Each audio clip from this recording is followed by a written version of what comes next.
Driving کرتے ہوئے اچانک ہی اس کے دماغ میں جھماکا ہوا تو اس کے لب آپ بھنج گئے۔ یہ حرکت کس کی ہو سکتی ہے؟ بزنس میں تو کوئی میرا دشمن نہیں، ایک شازمہ انصاری ہی تھی جو اس وقت اسے اس سب کیے کی مجرم نظر آ رہی تھی۔ چند سیکنڈ اس کے بارے میں سوچنے کے بعد اس نے دوبارہ ونڈو اسکرین پر نظریں جما کر اپنا رخ بدلا اور گاڑی کی سپیڈ مزید بڑھا دی۔ سپیڈ اتنی تیز تھی کہ چند منٹ میں ہی اس نے بہت سی گاڑیوں کو پیچھے چھوڑ دیا۔ امن اس حادثے کے بارے میں سوچتے ہوئے لب بھینچے سختی سے اسٹیئرنگ پہ ہاتھ جمائے ڈرائیونگ کر رہا تھا اور اس کے چہرے کو دیکھ کر بھی اندازہ نہیں لگایا جا سکتا تھا کہ وہ کیا سوچ رہا ہے اور کس موڈ میں تھا۔ گاڑی کے ٹائر بہت بری طرح سے چرچرائے تھے۔ اس نے جھٹکے سے گاڑی بہت ہی عالی شان اور خوبصورت عمارت جس کے فرنٹ پر کبھی خانزادہ کنسٹرکشن کمپنی لکھا ہوتا تھا، آج وہ عمارت جل کے راکھ کے ڈھیر میں بدل چکی تھی۔ پولیس کی بھاری نفری وہاں موجود تھی۔ وہ کشادہ اور وسیع روش پہ چلتے ہوئے ان کی طرف آیا۔ سارا معاملہ جاننے کے بعد وہ اپنے گارڈ سے ملنے کے لیے ہاسپٹل چلا گیا۔ یہ سب کیسے ہوا؟ مجھے سب بتاؤ عسکر، میں تمہارے ساتھ یہ سب سلوک کرنے والے کو بخشوں گا نہیں۔ اس نے ہاسپٹل میں داخل ہوتے ہوئے اسے مخاطب کیا۔ وہ اس کی آواز سن کے اس کے ہاتھ پہ اپنا ہاتھ رکھ گیا تسلی کے لیے، لیکن عسکر کی زبان وہیں تھم گئی کیونکہ امن خانزادہ کے پیچھے شیشے کی کھڑکی کے باہر وہی لڑکی بڑی سی شال میں لپٹی چہرہ چھپائے کھڑی تھی جس کو اس نے کمپنی کے باہر دیکھا تھا۔ مجھے بتاؤ اس لڑکی کے بارے میں، کون تھی وہ؟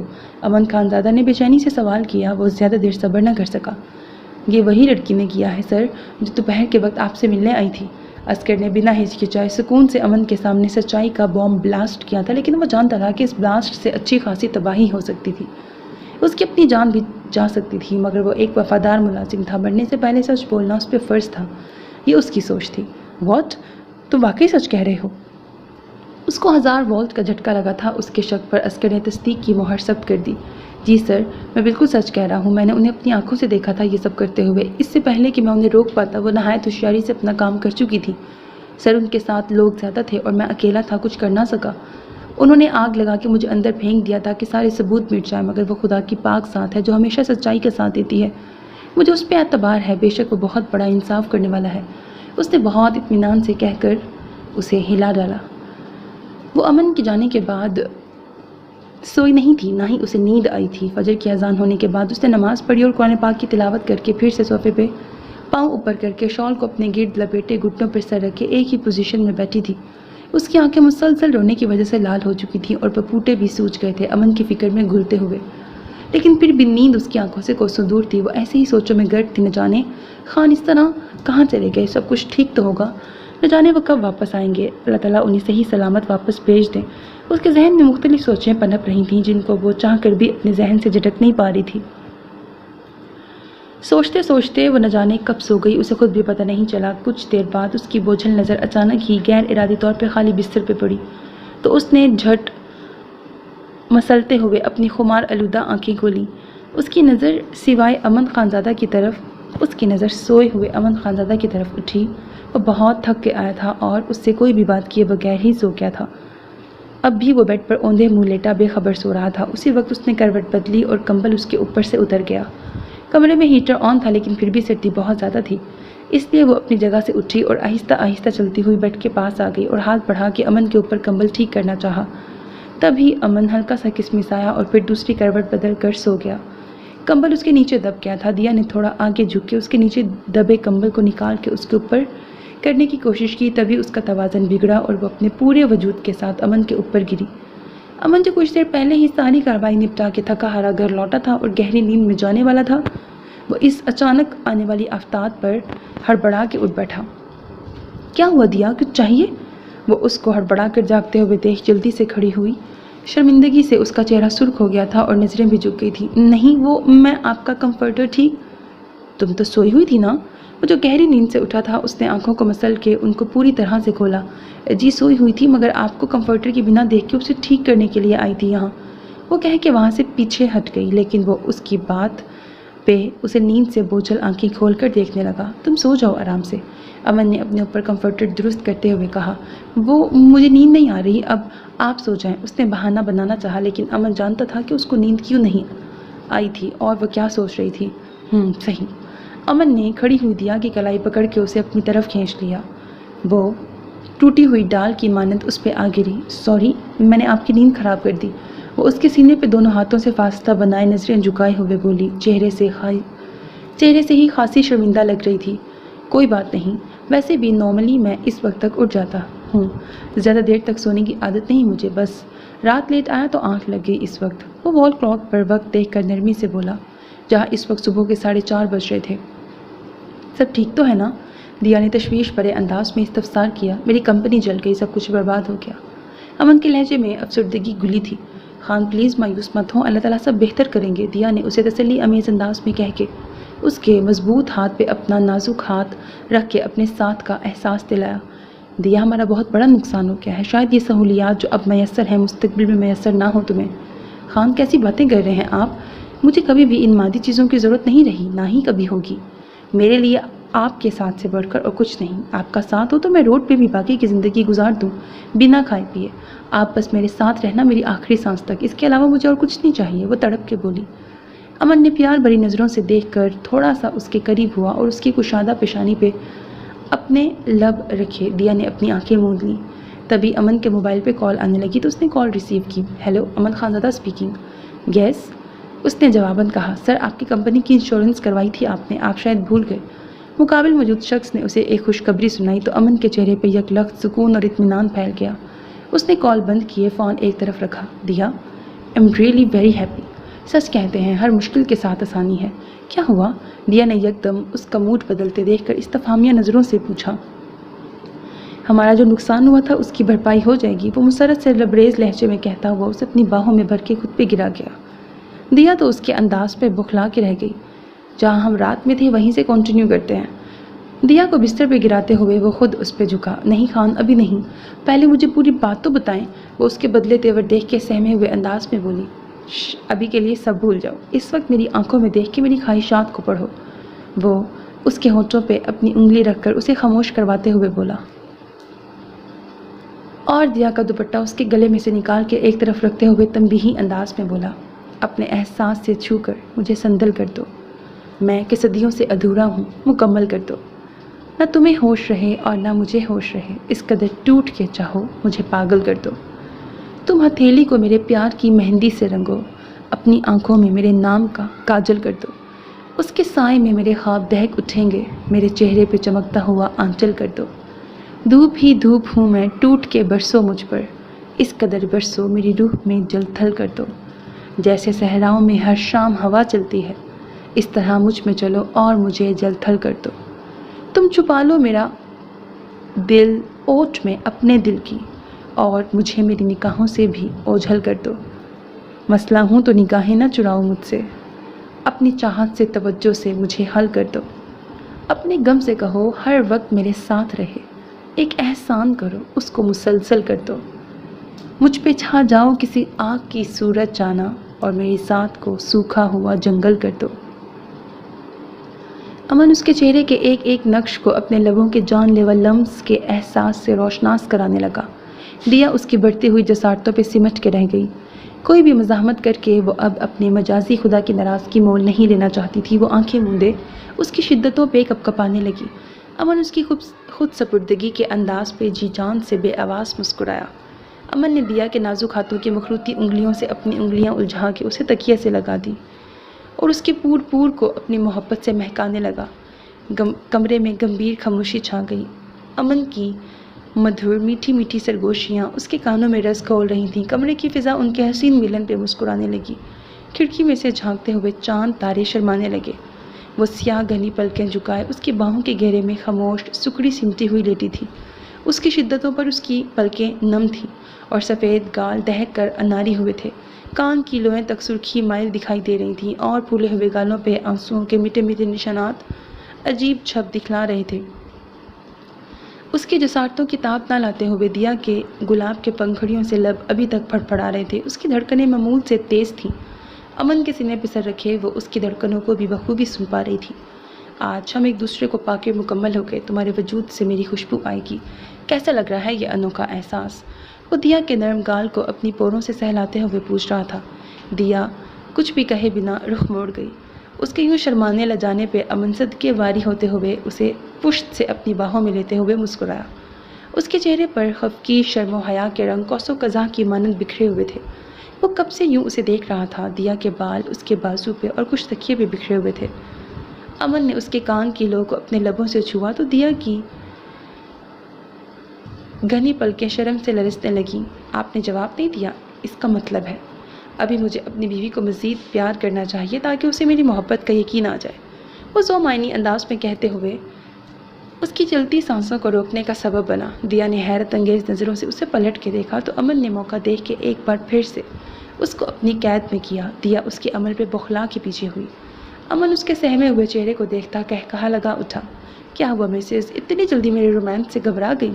ویسے تو بہت بلند و بانگ دعوے کرتی تھی محبت کے، اب عملی ثبوت پیش کرنے کا وقت آیا ہے تو نہ تو آپ کی زبان آپ کا ساتھ دے رہی ہے اور نہ آپ کا کوئی عمل آپ کی محبت کا اظہار کر رہا ہے۔ امن نے اس کے بالوں کی ایک لٹ کو پھونک مار کے کہا اور واپس اپنے کچھ دیر پہلے والے موڈ میں واپس آ رہا تھا۔ دیا کی جان ہوا ہوئی۔ اس کی بات سن کر دیا کا ننھا سا دل جیسے بند ہونے لگا تھا۔ خان پلیز بس، وہ بھیگے لہجے میں بولی۔ امن نے اس کو اپنے قریب کیا جو اس وقت سرد سی تھی۔ امن کی غربت سے رہائی ابھی چند لمحے پہلے ہی ملی تھی، ابھی تو خود کو نارمل بھی نہیں کر پائی تھی کہ امن ایک بار پھر سے اپنی منمانیاں کیے اسے بے بس کر رہا تھا۔ اس کی شدتیں اور جنون خیزیاں سہتے ہوئے دیا نڈھال سی ہو چکی تھی۔ وہ گہری سانسیں بھر رہی تھی امن کی مضبوط گرفت میں۔ امن اس کے پہلو سے اٹھ کے واش روم کی طرف بڑھ گیا تو دیا نے اپنے کپ کپاتے ہوئے وجود کو کمفرٹر میں چھپا لیا۔ کچھ دیر میں ہی فجر کی اذان ہونے لگی تو وہ امن کے واپس آنے سے پہلے اٹھ کے اپنے کپڑے نکال چکی تھی۔ جیسے ہی امن فریش ہو کے باہر آیا، دیا بنا اس کی نظروں کا سامنا کیے سرد سے واش روم میں چلی گئی، جبکہ امن اس کی تیزی اور ہچکچاہٹ سے محظوظ ہوتے ہوئے مسکرا کے کمرے سے باہر نکل گیا۔ آج شوٹنگ کا آخری دن تھا۔ وہ سین فلم بند کروایا جا رہا تھا جس میں پرنس نے ثنایا کے دور چلے جانے اور نہ ملنے کے غم میں خودکشی کرنی تھی۔ وہ ہاسٹل کا روم دکھایا جا رہا تھا جہاں گلے میں پھندا ڈال کر پنکھے سے لٹکتے ہوئے پرنس نے خودکشی کرنی تھی۔ ثنایا سمیت فلم کی ساری کاسٹ اور کریو وہاں موجود تھی۔ بالآخر ساری شوٹ بہت اچھے طریقے سے مکمل ہو گئی۔ ابھی سب ایک دوسرے کو مبارکباد دے رہے تھے اور اسی خوشی میں کولڈ ڈرنکس کا لطف اٹھا رہے تھے کہ پرنس کے فون پہ کسی کی کال آنے لگی۔ پرنس نے فون کان سے لگایا۔ اس کے چہرے پہ ایک رنگ آیا اور ایک گیا۔ اس کا متغیر ہوتا چہرہ ثنایا کی نظروں سے مخفی نہ رہ سکا۔ جو خبر پرنس نے فون پہ سنی اس نے پرنس کی دنیا کو تہوبالا کر ڈالا۔ اس کے ہاتھ میں موجود کولڈ ڈرنک کا گلاس ہاتھ کے دباؤ سے چھناکے کی آواز سے ٹوٹ کے کرسیوں میں بٹ گیا۔ سب اس کی طرف متوجہ ہو گئے۔ وہ انسان جو ہمیشہ صرف مغرورانہ شاہانہ انداز میں مسکراتے ہوئے پایا جاتا تھا، آج گھٹنوں کے بل گرتے ہوئے دھاڑے مار مار کے رو رہا تھا، اور وجہ تھی اس کی ماں روزی، جسے اس کے بوائے فرینڈ نے اس کی بات نہ ماننے پہ موت کے گھاٹ اتار دیا تھا۔ وہ جیسی بھی تھی تو اس کی ماں، اس کی سب سے قریبی رشتہ آج اسے تنہا چھوڑ گیا۔ وہ یہ صدمہ برداشت نہیں کر پا رہا تھا۔ ثنایا نے جب اس کے ہاتھ سے خون کی دھار بنتے ہوئے دیکھی تو وہ سب کچھ بلائے تیزی سے اس کے پاس آئی اور اپنے دوپٹے سے ایک کنارہ پھاڑ کے اس کے ہاتھ پہ پٹی نما باندھ دیا تاکہ اس کا بہتا ہوا خون رک جائے۔ سن یارا، میری مما مجھے چھوڑ گئیں۔ پرنس اسے سامنے دیکھ کر مزید خود پہ قابو نہ رکھ سکا اور ثنایا کے گرد اپنے دونوں بازوؤں کا حصار باندھے اس کے ساتھ لگتے ہوئے رو دیا۔ اس وقت اس کی حالت ہی ایسی تھی کہ وہ اسے خود سے پیچھے جھٹک نہ پائی۔ میں جانتی ہوں والدین کے چلے جانے کا دکھ بہت بڑا ہوتا ہے، کوئی ان کی کمی کو پورا نہیں کر سکتا، آپ سنبھالیں اپنے آپ کو پلیز، ثنایا نے رندی ہوئی آواز میں اس کے بالوں کو سہلاتے ہوئے تسلی امیز انداز میں کہا۔ اس محل نما گھر بریکٹ خانزادہ مینشن میں آئے اس کو 2.5 ماہ ہو گئے تھے اور ان دنوں میں ان کا معمول بن گیا تھا کہ وہ صبح سویرے اٹھ کے نماز پڑھ کر قرآن پاک کی تلاوت کرتی، پھر کچن میں چلی جاتی تھی۔ وہ رانی کی مدد سے ناشتہ تیار کر کے پھر دوسرے کام نپٹاتی تھی۔ صفیہ خانزادہ اور اپنی نند سمیہ سے اس کی گاڑی بنتی تھی اور ثنایا سے اس کی کافی اچھی دوستی ہو گئی تھی۔ رانی کو بھی اپنی نئی مالکن بہت زیادہ اچھی لگتی تھی۔ وہ دونوں ایک ساتھ کام کرتے ہوئے آپس میں ڈھیروں باتیں کرتی۔ دیا اس کی ہر بات کا اپنے نرم اور دھیمے لہجے میں جواب دیتی رہتی تھی۔ آج بھی اس نے معمول کے مطابق نماز پڑھ کر قرآن پاک کی تلاوت کی اور پھر نیچے آ گئی۔ امن خانزادہ بھی نماز پڑھ کے واپس نہیں آیا تھا۔ دیا کو یہاں رہتے ہوئے اس کی روٹین کا اتنا تو پتہ چل گیا تھا کہ نہ تو کبھی نماز مس کرتا ہے اور نہ کبھی صبح نماز کے بعد جاگنگ کرنا۔ وہ کچن میں آئی تو رانی وہاں اور صفیہ خانزادہ پہلے سے وہاں موجود تھی۔ دیا انہیں سلام کر کے اپنے کام میں مگن ہو گئی۔ صفیہ خانزادہ نے اسے کچھ دیر خاموش دیکھا تو حیرت سے استفسار کیا، کیا ہوا؟ آج تم ایسے خاموش کیوں کھڑی ہو؟ رانی اور دیا خاموشی سے سر جھکائے اپنے کام میں لگی ہوئی تھی۔ ان کو خاموش دیکھ کے انہیں حیرت ہوئی، کیونکہ روزانہ دیا اور رانی آپس میں باتیں کرتی رہتی تھی۔ کچھ نہیں امی جان، دیا نے لرزتی ہوئی آواز میں سر جھکائے ہوئے کہا۔ کچھ تو ہوا ہے جو تم ایسے خاموش کھڑی ہو؟ انہوں نے فریج سے چائے کے لیے دودھ نکالتے ہوئے اس کے چہرے کا جائزہ لے کے کہا۔ دیا نظریں چرانے لگی، کہیں وہ اس کے چہرے پہ لکھی نئی تحریر نہ پڑھ لیں۔ صفیہ خانزادہ نے چونک کر اس کا بھیگا سراپا دیکھا، کپ کپاتے ہوئے لب، اس کا نظریں چرانا اور شرمانا دیکھ کے وہ سب سمجھ گئیں اور مسکرا کے اس کے پاس آتے ہی اسے اپنے گلے سے لگاتے ہوئے اس کی پیشانی پہ پیار بھرا بوسہ دیا۔ ہمیشہ خوش رہو، سدا سہاگن رہو، میری دعا ہے جلد ہی تم ہمارا سونا آنگن اپنے ننھے منھے کی چہکاروں سے بھر دو۔ دیا نے شرماتے ہوئے دونوں ہاتھوں سے اپنا چہرہ چھپایا تو رانی بھی اپنی مالکن کے انداز پہ مسکرا دی۔ جاؤ دیا بیٹا، امن کے واپس آنے کا وقت ہونے والا ہے، اس کے لیے کپڑے نکال لو، باقی کا کام ہم خود ہی دیکھ لیں گے۔ صفیہ خانزادہ نے اسے وہاں سے جانے کے لیے کہا۔ گھر کے باقی سارے کام ملازمین دیکھتے تھے، مگر کچن کا سارا کام دیا اور صفیہ خانزادہ خود کرتی تھیں۔ دیا کمرے میں واپس آئی تو امن کے کپڑے نکال کے خود دوپٹہ ایک طرف رکھا اور اپنے بھیگے ہوئے بالوں میں برش پھیرنے لگی۔ تبھی دروازہ کھلا اور امن اندر آیا۔ دیا کو سامنے دیکھ کے اس کی طرف آنے لگا۔ دیا نے اسے دیکھ کے سٹ پٹاتے ہوئے نظریں نیچے کارپیٹ پہ جمائیں۔ Good morning sweetheart. Aman اس کے قریب آتے ہوئے اس کے گلے میں اپنی دونوں باہوں کو حائل کرتے ہوئے فسوں خیز آواز میں بولا۔ دیا خاموش رہی۔ رات والے واقعے کے بعد وہ اس سے نظریں بھی نہیں ملا پا رہی تھی۔ مسز، اب اتنا بھی کیا شرمانا؟ مجھ سے آپ کی یہ خاموشی کہاں برداشت ہوتی ہے؟ کچھ کہیں اپنے دل کی بھی۔ اگر آپ نے کچھ نہ کہا تو یہ ناچیز پھر سے اپنے دل کی سنانے پہ اتر آیا تو نقصان آپ کا ہوگا، پھر مجھے گناہ گار مت ٹھہرائیے گا۔ وہ اس کی شہرک کو اپنے پوروں سے سہلاتے ہوئے بول کر اس پہ اپنے لب رکھ گیا جہاں اس کی رات کی شدتوں کے نشان تھے۔ آپ چینج کر لیں۔ وہ اسے پھر سے شروع ہوتے ہوئے دیکھ کر بوکھلا کے بولی۔ آپ کروا دیں؟ امن اس کی کمر میں ہاتھ ڈال کے اسے اپنی طرف کھینچ کے بولا۔ میں کیسے؟ مجھے نہیں آتا۔ وہ حیرت زدہ نظروں سے اسے دیکھتے ہوئے بولی۔ ہم کس مرض کی دوا ہیں؟ وہ ابرو اچکا کر مسکراتے ہوئے بولا۔ یہ لیجئے، کھولیے اسے۔ وہ دیا کا ہاتھ اپنی شرٹ کے بٹن پہ رکھ کے بولا۔ اس کے ہاتھ لرزنے لگے۔ امن کے جوڑے شرٹ سے جھانکتے ہوئے سینے کو دیکھ کے امن نے اس کی دوسرے ہاتھ کو اپنے لبوں سے لگایا۔ خان پلیز مجھے تنگ نہ کریں، خود چینج کر لینا۔ وہ اس کی حد درجے قربت پہ پگھلنے لگی۔ ایک ہی رات میں تنگ آ گئی؟ ابھی تو تا عمر آپ کو اسی دسترس میں رہ کے میری محبتوں کا خمار محسوس کرنا ہے۔ وہ اپنے لب اس کے اناری ہوئے گال پہ رکھ کے بولا، پھر اسے حیران چھوڑ کے اپنے کپڑے لیتے ہوا واش روم کی طرف بڑھ گیا۔ دیا اپنی سانسیں متوازن کرنے لگی۔ رات سے وہ اسے پل پل سٹ پٹانے پہ مجبور کر رہا تھا۔ مووی مکمل ہو چکی تھی۔ ثناء نے سارے ڈائلاگز اردو میں ڈیلیور کیے تھے جبکہ پرنس نے ٹرکش میں۔ ثناء کی آواز کی بجائے کسی اور نے اس کے ڈائلاگ کی ڈبنگ ٹرکش میں کرنی تھی اور اس کے لیے ہیزل کایا کا انتخاب کیا گیا۔ ہیزل کایا ہے اس کے ڈائلاگ کی ڈبنگ ٹرکش میں کی۔ آج کی اہم پریس کانفرنس میں ان کی فلم کا پرومو جاری کیا جا رہا تھا اور ایک ہفتے بعد فلم کا پریمیئر تھا۔ سب لوگ اس ہوٹل میں پہنچ چکے تھے۔ اب ہیزل کایا بھی اس مووی کا حصہ بن چکی تھی، اسی لیے وہ بھی یہاں موجود تھی۔ ثناء، تمہارا ڈریس تمہارے روم میں رکھوایا ہے، تبدیل کر کے جلدی باہر آؤ۔ ہیزل، میں بس 5 منٹ میں چینج کر کے آتی ہوں۔ ثناء جو ہیزل کایا کے بک کیے ہوئے سیلون سے میک اپ کروانے کے بعد ابھی واپس ہوٹل روم میں آئی تھی، ہوٹل کی آؤٹ سائڈ پہ سب لوگ جمع ہو چکے تھے۔ ہیزل کایا نے لانگ بلیک میکسی زیب تن کر رکھی تھی جس کی ایک طرف گہرا بڑا سا کٹ تھا جس کی وجہ سے اس کی سفید برہنہ ٹانگیں واضح دکھائی دے رہی تھیں۔ ڈارک میک اپ شولڈر کٹ بالوں میں وہ اپنے ہلکا احباب سے مل رہی تھی مگر نظریں اس کے پرنس پہ جمی تھیں جو برگنڈی کلر کا 3 پیس سوٹ پہنے بالوں کو نفاست سے جیل لگا کے سیٹ کیے باوقار لگ رہا تھا۔ چہرے پر حزن و ملال اور سنجیدگی کی ملاوٹ نے اس کی پرسنالٹی میں 4 چاند لگا دیے تھے۔ ہلکی سی مسکراہٹ جو ہمیشہ اس کی شخصیت کا خاصہ رہی تھی، آج وہ مسکراہٹ ندارت تھی کیونکہ 1 ہفتہ پہلے ہی اس نے اپنی ماں کو اس دار فانی سے رخصت کیا تھا۔ یہاں آنا اور اس سب میں شامل ہونا اس کی مجبوری اور اس کا کام تھا، اس لیے وہ یہاں آیا تھا۔ اس کی روشن بلو آئیز میں اداسی نمایاں تھی۔ جیسے ہی ثناء نے کمرے میں قدم رکھا تو سامنے بستر پہ موجود شفون کی ساڑی دیکھ کر اس کے اوسان قطع ہو گئے۔ یہ روم آج ہی ہیزل کایا نے اس کے لیے بک کروایا تھا۔ وہ ہر ہفتے ثناء کو مختلف ہوٹل میں رکنے کے لیے کہتی تاکہ پرنس کا ہیزل کایا اور ثناء پہ شک نہ ہو کہ وہ دونوں آپس میں ملی ہوئی ہیں اور ایک دوسرے کو پہلے سے جانتی ہیں۔ ہیزل، یہ کیسا ڈریس رکھ دیا آپ نے میرے لیے؟ آپ کو اچھی طرح پتہ ہے کہ میں اس طرح کے کپڑے کبھی نہیں پہنتی۔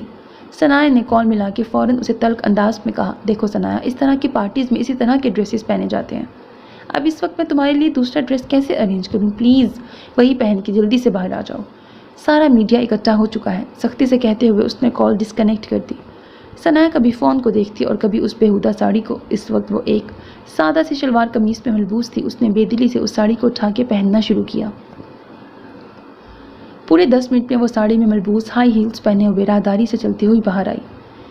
کیمرہ لائٹس پرنس کو فوکس کیے ہوئے تھیں۔ جیسے ہی ثنایا کی وہاں آمد ہوئی، ساری کیمرہ لائٹس نے ثنایا پہ فوکس کر دیا۔ وہ ڈیپ ریڈ ساڑی میں ملبوس، نیچرل میک اپ، سادگی اور حسن کا بے مثال امتزاج دکھائی دے رہی تھی۔ اس کا سادہ مگر دو آتشہ حسن وہاں موجود ہر ذی روح کی آنکھوں کو خیرہ کر رہا تھا۔ ساڑی کے بلاؤز کا بیک گلا بہت ڈیپ تھا اور بلاؤز اتنا چھوٹا تھا کہ اس کا پیٹ بڑھانا تھا، مگر ثنایا نے ساڑی کے پلو کو اپنی پشت سے لا کے خود کے گرد اتنے اچھے طریقے سے لپیٹ کے رکھا ہوا تھا کہ اپنے جسم کا ایک بھی حصہ برہنہ ہونے نہیں دیا۔ پرنس کی مدوش نگاہیں اس کے چہرے کا دیوانگی سے طواف کر رہی تھیں۔ پرنس کی نظروں کا ارتکاز دیکھ کر ہیزل کی آنکھوں میں حسد اور جلن نمایاں ہوئی۔ اس کا جسم تو جیسے انگاروں پر لوٹنے لگا۔ بیٹا، اس نے ڈرنک سرو کرتے ہوئے ایک ویٹر کو اشارہ کر کے اپنے پاس بلایا، یہ لو۔ اس نے ہاتھ میں موجود ایک کولڈ ڈرنک کے گلاس میں کچھ ملا کے اسے دیا۔ 7 نوٹوں کی گڈی، یہ تمہارے لیے۔ اس نے وہ نوٹوں کی گڈی اس کی ہتھیلی پہ رکھ دی۔ ویٹر سوالیہ نظروں سے اسے دیکھنے لگا۔ پرنس کو یہ پلا دو، بس اتنا سا کام ہے جو ہر صورت ہونا ہی چاہیے۔ جی میڈم، آپ کا کام ہو جائے گا، آپ بے فکر رہیے۔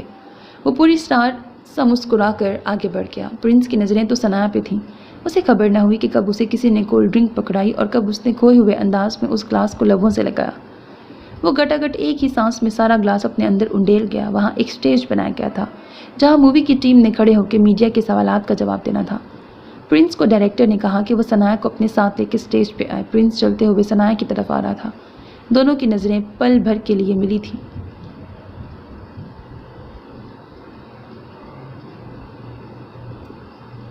ثنایا جو ہائی ہیلز کی وجہ سے ایک ہاتھ سے اپنی ساڑی کے پلو کو سنبھالے اور دوسرے ہاتھ سے ساڑی کی فال کو پکڑے سہج کے قدم اٹھاتے ہوئے چلی آ رہی تھی تاکہ ساڑی پاؤں میں نہ اٹکے اور وہ اتنی عوام کے سامنے گر کر اپنی سبکی نہ کروا بیٹھے۔ وہ جتنا سنبھل کے چل رہی تھی، ہوا وہی جس کا اسے ڈر تھا۔ اس کا پاؤں کارپیٹ سے رپٹ گیا۔ اس سے پہلے کہ وہ گر جاتی، پرنس نے بروقت آگے بڑھ کر اسے سنبھالنا چاہا۔ پرنس کا ایک ہاتھ اس کی کمر پہ تھا جبکہ دوسرا بے دہانی اور انجانے میں اس کے برہنہ پیٹ پہ رکھا گیا۔ ثنایا نے گرنے کے ڈر سے آنکھیں بند کی۔ پرنس کا ٹھنڈا ہاتھ اپنے پیٹ پہ محسوس کیے اس کے گرم وجود میں سنسنی سی دوڑ گئی۔ اچانک اس کے پیٹ میں موجود بیبی نے موومنٹ کی۔ شاید اس نے بھی اپنے باپ کے پہلے لمس کو محسوس کیا تھا۔ سارے کیمرہ مین نے یہ منظر فوراً اپنے کیمرے کی آنکھ میں محفوظ کر لیا۔ ثنایا نے اس کے سینے پہ ہاتھ رکھ کے اسے خود سے پیچھے دھکیلا اور ایک زوردار تھپڑ اس کے وجیع چہرے پہ رسید کر دیا۔ اس کے سناٹے دار تھپڑ سے اچانک ماحول میں خاموشی چھا گئی۔ پرنس اپنے سنسناتے ہوئے گال پہ ہاتھ رکھے فقط نگاہوں سے اسے دیکھنے لگا۔ کچھ کولڈ ڈرنک میں ملے ہوئے نشے کا اثر تھا اور کچھ تھپڑ کا۔ وہ بے ہوش ہو کے نیچے گرا۔ ثنایا فوراً سے پیشتر اپنی ساڑی کا پلو درست کرتے ہوئے اپنے گرد اچھی طرح لپیٹ چکی تھی۔ وہاں موجود ساری عوام ثنایا اور پرنس کو لے کے آپس میں چہ مگوئیاں کرنے لگی۔ فلم کرتے کرتے ضرور ان دونوں میں کوئی چکر چل گیا ہوگا۔ کسی کی آواز ثنایا کی سماعتوں سے ٹکرائی۔ پرنس فلم میں ہیرو کے ساتھ ساتھ اس مووی کا پروڈیوسر بھی تھا۔ سارا پیسہ اسی نے لگایا تھا۔ اس پریس کانفرنس کو اس ماحول میں تو مزید آگے بڑھایا نہیں جا سکتا تھا، اسی لیے فلم ڈائریکٹر نے یہ پریس کانفرنس کینسل کر دی۔ وہ وہاں بے ہوش ہو کے گرے ہوئے پرنس کو اٹھا کے ایک چیئر کی طرف لے گئے اور اسے وہاں بٹھا دیا۔ ایک شخص اس کی ہتھیلیوں کو رگڑ رہا تھا تو دوسرا اس کے منہ پہ پانی کے چھینٹے مار رہا تھا تاکہ اسے جلد از جلد ہوش میں لایا جائے۔ بہت غرور تھا نا تمہیں پرنس، کبھی کسی کے سامنے اپنی اصلیت ظاہر ہونے نہیں دی، ہزاروں لڑکیوں کے ساتھ اپنی راتیں رنگین کیے مکر جاتے۔ آج ساری دنیا کے سامنے تمہارا ایسا کردار پیش کیا ہے جس کی صفائیاں میڈیا کو دیتے دیتے مر جاؤ گے، مگر وہ تمہارا یقین نہیں کریں گے۔ میرا دل کوئی کھلونا نہیں تھا جس سے کھیل کر تم نے اسے توڑ دیا، اس کی سزا تو تمہیں ملنی ہی تھی۔ ابھی تو شروعات ہے تمہاری ہار کی، آگے آگے دیکھتے جاؤ۔ تمہارا سارا کریئر نہ برباد کر دیا تو میرا نام بھی ہیزل کایا نہیں۔ وہ دبے لفظوں میں خود کلامی کے انداز میں بولی۔ وہ اتنا دھیرے دھیرے سے بول رہی تھی کہ اس کی آواز بمشکل ہی اس کے اپنے کانوں تک پہنچی ہوگی۔ کل کے نیوز پیپر میں فرنٹ پیج پہ یہی نیوز ہونی چاہیے، پرنس اور ثنایا دونوں کے درمیان۔ یہ آپ کیا کہہ رہی ہیں؟ ثنایا نے ہیزل کایا کو بازو سے پکڑ کے اس کا رخ اپنی طرف موڑا۔ آپ لوگ جا سکتے ہیں، باقی کی خبر میں مرچ مسالہ بھرنا آپ لوگوں کا کام ہے۔ اس نے ثنایا کی بات کو اگنور کرتے ہوئے پاس کھڑے صحافیوں کا مائک انہیں پکڑا کے استہزائیہ انداز سے مسکرا کے کہا، تو وہ لوگ اپنا سامان پیک کرنے لگے اور آپس میں ایک دوسرے سے باتیں کرتے ہوئے باہر کی طرف نکل گئے۔ ہاں جی، اب تم بولو۔ وہ ابرو اچکا کر دونوں ہاتھ سینے پہ باندھتے ہوئے ثنایا سے مخاطب ہوئی۔ ثنایا تو اس کے بدلے تیور اور انداز دیکھ کے ٹھٹکی۔ ہیزل، یہ آپ کس لہجے میں بات کر رہی ہیں مجھ سے، اور یہ سب کیا تھا جو آپ نے ابھی میڈیا سے کہا؟ وہ سوالیہ انداز میں بولی۔ Oh darling, you are such a stupid girl. It's over, بہت ہو گیا یہ بہن اور ٹیچر بننے کا ڈرامہ، اب مزید نہیں کیا جاتا مجھ سے۔ وہ بیزاری سے بولی۔ تمہیں میں نے اپنے مطلب کے لیے استعمال کیا، اس پرنس سے بدلہ لینے کے لیے، اور تم ٹھہری معصوم اور بیوقوف سی لڑکی۔ تم سے ملتے ہی مجھے اندازہ ہو گیا تھا کہ تم بہت جلد میری باتوں میں آ جاؤ گی۔ تمہارے ذریعے میں اس گھاگ پرنس کو سارے میڈیا کے سامنے بے عزت کروا سکتی ہوں۔ بس مجھے تم پر زیادہ محنت نہیں کرنی پڑی، تم میری میٹھی میٹھی باتوں میں آ گئیں اور میرے ہاتھوں کے کٹ پتلی بن کے ناچنے لگی۔ جیسے جیسے میں کہتی گئی تم کرتی گئی۔ وہ ہنکارا بھر کے بولی۔ ثنایا تو شوق کے عالم میں یک ٹک وہیں ساکت کھڑی رہ گئی۔ چند لمحوں بعد اس کے ساکت وجود میں ہلچل ہوئی۔ سچ کہتی تھی امی، انسان پہ بھروسہ کرنا انسان کی سب سے بڑی بیوقوفی ہے، کیونکہ انسان کو انسان نہیں بلکہ وہ توقعات دھوکہ دیتی ہیں جو دوسرے انسان سے وابستہ کر لیتا ہے۔ میں نے آپ پہ بھروسہ کیا، اپنے دل کی ہر بات آپ کو بتائی، اور آپ نے میری ہی پیٹھ پہ وار کیا۔ وہ بھرائی ہوئی آواز میں بولی۔ میں نے تمہیں دھوکہ نہیں دیا، تم خود ہی اتنے بیوقوف تھی کہ خود دھوکہ کھا گئی۔ وہ لاپرواہی سے برہنہ شانے اچکا کے بولی۔ سچ کہہ رہی ہیں آپ نے مجھے دھوکہ نہیں دیا، غلطی میری ہی تھی جو میں نے آپ کو موقع دیا تاکہ آپ مجھے دھوکہ دے سکیں۔ وہ ہانپتے ہوئے کپ کپاتی ہوئی آواز میں بولی۔ او وٹ ایور۔ ہیزل کا نخوبے سے چہرہ پھیر گئی۔ ہاں، غلطی میری ہی ہے جو میں آپ کو بنا پرکھے اپنا مان لیا۔ آج مجھے پتہ چلا جو دھوکہ اپنے دیتے ہیں اس کا گھاؤ جان نکال دیتا ہے، جیسے آج آپ نے میری نکال دی۔ آپ نے اپنے مقصد کے لیے استعمال کیا مجھے، اور میں سمجھتی رہی کہ آپ مجھے اپنی چھوٹی بہن کی طرح محبت کرتی ہیں۔ او سویٹ ہارٹ، تم ضرورت سے زیادہ اچھی تھی، اسی لیے ضرورت سے زیادہ استعمال کی گئی۔ یقین جانو آج کل کے دور میں اچھے لوگوں کا کوئی کام نہیں۔ میری طرح بہت سے لوگ یوں ہی تم جیسے اچھے بیوقوفوں کو استعمال کر کے اپنا الو سیدھا کرتے ہیں اور پھر پیروں تلے کچل کے آگے نکل جاتے ہیں۔ ہیزل اس کا آنسوؤں سے تربتر ہوتا ہوا گال تھپ تھپا کے بولی۔ مجھے دھوکہ ملا، بدلے میں نے بھی دھوکہ دیا۔ کیا برا کیا؟ تم نے کیوں سوچ لیا بنا کچھ لیے دیے میں تمہاری مدد کروں گی؟ تم کیا آسمان سے اتری تھی؟ وہ بالوں کو جھٹکا دے کے قہر زدہ آواز میں بولی۔ کیسی ہوتی ہے تکلیف، کیسی ہوتی ہے اذیت، کیسے ٹوٹتا ہے انسان دوسروں پہ بھروسہ کر کے، آج سکھا دیا آپ نے مجھے۔ وہ الٹے قدم لیتے ہوئے پیچھے موجود دیوار کے ساتھ جا لگی۔ وہ گہرا سانس لیتے ہوئے ہمت جمع کرتے بولی۔ آپ میری خاموشی دیکھ کر یہ مت سمجھنا کہ میں آپ سے ڈر کے دب گئی۔ بدلہ لینا میری سرشست میں شامل نہیں، اور آپ کے کیے کا جواب دینا میری تربیت میں شامل نہیں، ثنایا نے اسے مخاطب کیے ذرا سی کرخت آواز میں کہا۔ ہیزل کا ہے جو ثنایا کو وہیں چھوڑے آگے بڑھ رہی تھی، اس کی آواز ان کے 2 لمحوں کے لیے رکی، پھر تنفر زدہ نظروں سے اسے دیکھتے ہوئے وہاں سے نکلتی چلی گئی۔ ثنایا آنکھیں بند کیے زار و زار رو رہی تھی کہ اسے کلچ پہ موجود فون پہ کسی کی کال آنے لگی۔ اس نے فون نکال کے اپنے کان سے لگایا۔ ہیلو ثنایا، کہاں ہو تم؟ صفیہ خانزادہ نے پہلا سوال کیا۔ ثنایا نے اپنے آنسو پوچھے اور خود کو نارمل کیا، حالانکہ گلے میں آنسوؤں کا گولا اٹکا ہوا تھا، لب خشک تھے جیسے ان پہ پپڑی جم گئی ہو۔ اس نے گہرا سانس لیتے ہوئے خود کو سنبھال لیا۔ میں یہیں ہوں، اس کی حلق سے بمشکل آواز برآمد ہوئی۔ ثنایا، مجھے تم سے یہ امید نہیں تھی، تم نے جھوٹ بولا مجھ سے، تم نے میرے مان کو توڑ دیا جو میں نے تم پہ کیا تھا۔ نہیں امی جان، ایسی بات نہیں، پلیز آپ مجھ پہ اعتبار کریں امی۔ میں نے کچھ، اس سے پہلے کہ وہ اپنی بات مکمل کرتی، آج ہی مجھے وہاب صاحب کے دوست سے سب پتہ چلا جن کے ہاں تم کام کرتی تھی، ان کا تعلق بھی پروڈکشن ہاؤسز سے ہے، انہوں کے توسط سے مجھے سب پتہ چلا کہ تم امی مگر میری بات، اس نے اپنے تئیں بودھی سی کوشش کی۔ بس ثنایا، مجھے تمہاری کوئی بات نہیں سننی، تم نے اتنے ماہ سے مجھے دھوکہ دے رکھا تھا کہ تمہیں پرنس سے ملنے، اس سے بات کرنے کے لیے وقت درکار ہے، اگر سچ تو کچھ اور ہی تھا، تم اس کے ساتھ اسی کے شعبے میں داخل ہو گئی، کیوں؟ امی، انہیں اس گندگی سے، اس دلدل سے نکالنے کے لیے مجھے اس کیچڑ میں کودنا پڑا۔ ثنایا، جس کیچڑ میں تم کودی ہو اسی کیچڑ کے چھینٹے تم پہ گریں گے، یہ بھول گئی تم؟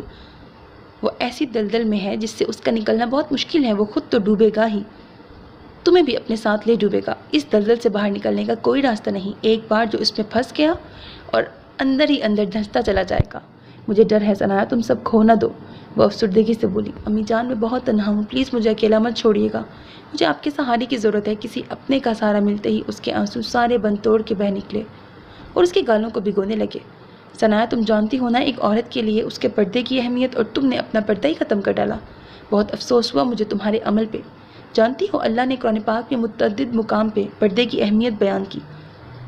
ارشاد ربانی ہے، اور اپنے گھروں میں ٹھہری رہو اور بے پردہ نہ رہو جیسے اگلی جاہلیت کی بے پردگی۔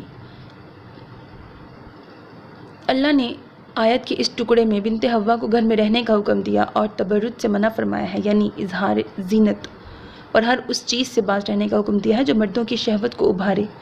جس طرح زمانہ جاہلیت کی عورتیں بے پردہ سڑکوں اور بازاروں میں پھرا کرتی تھیں، اپنی زینت و محاسن کا اظہار کرتی تھیں کہ غیروں کو لبھائیں، لباس ایسے پہنتی تھیں جن سے جسم کے اعضاء اچھی طرح نہ ڈھکیں۔ امام بغوی رحمۃ اللہ علیہ اپنی تفسیر میں اس آیت کے تحت لکھتے ہیں کہ نمرود کے زمانے میں عورتیں موتی دار چادریں اوڑھتی تھیں اور بیچ سڑک پہ چلتی تھیں اور اس سے بریکٹ مردوں کو لبھاتی تھیں۔ اگر ہم مذکورہ آیت کا بنظر غیر مطالعہ کریں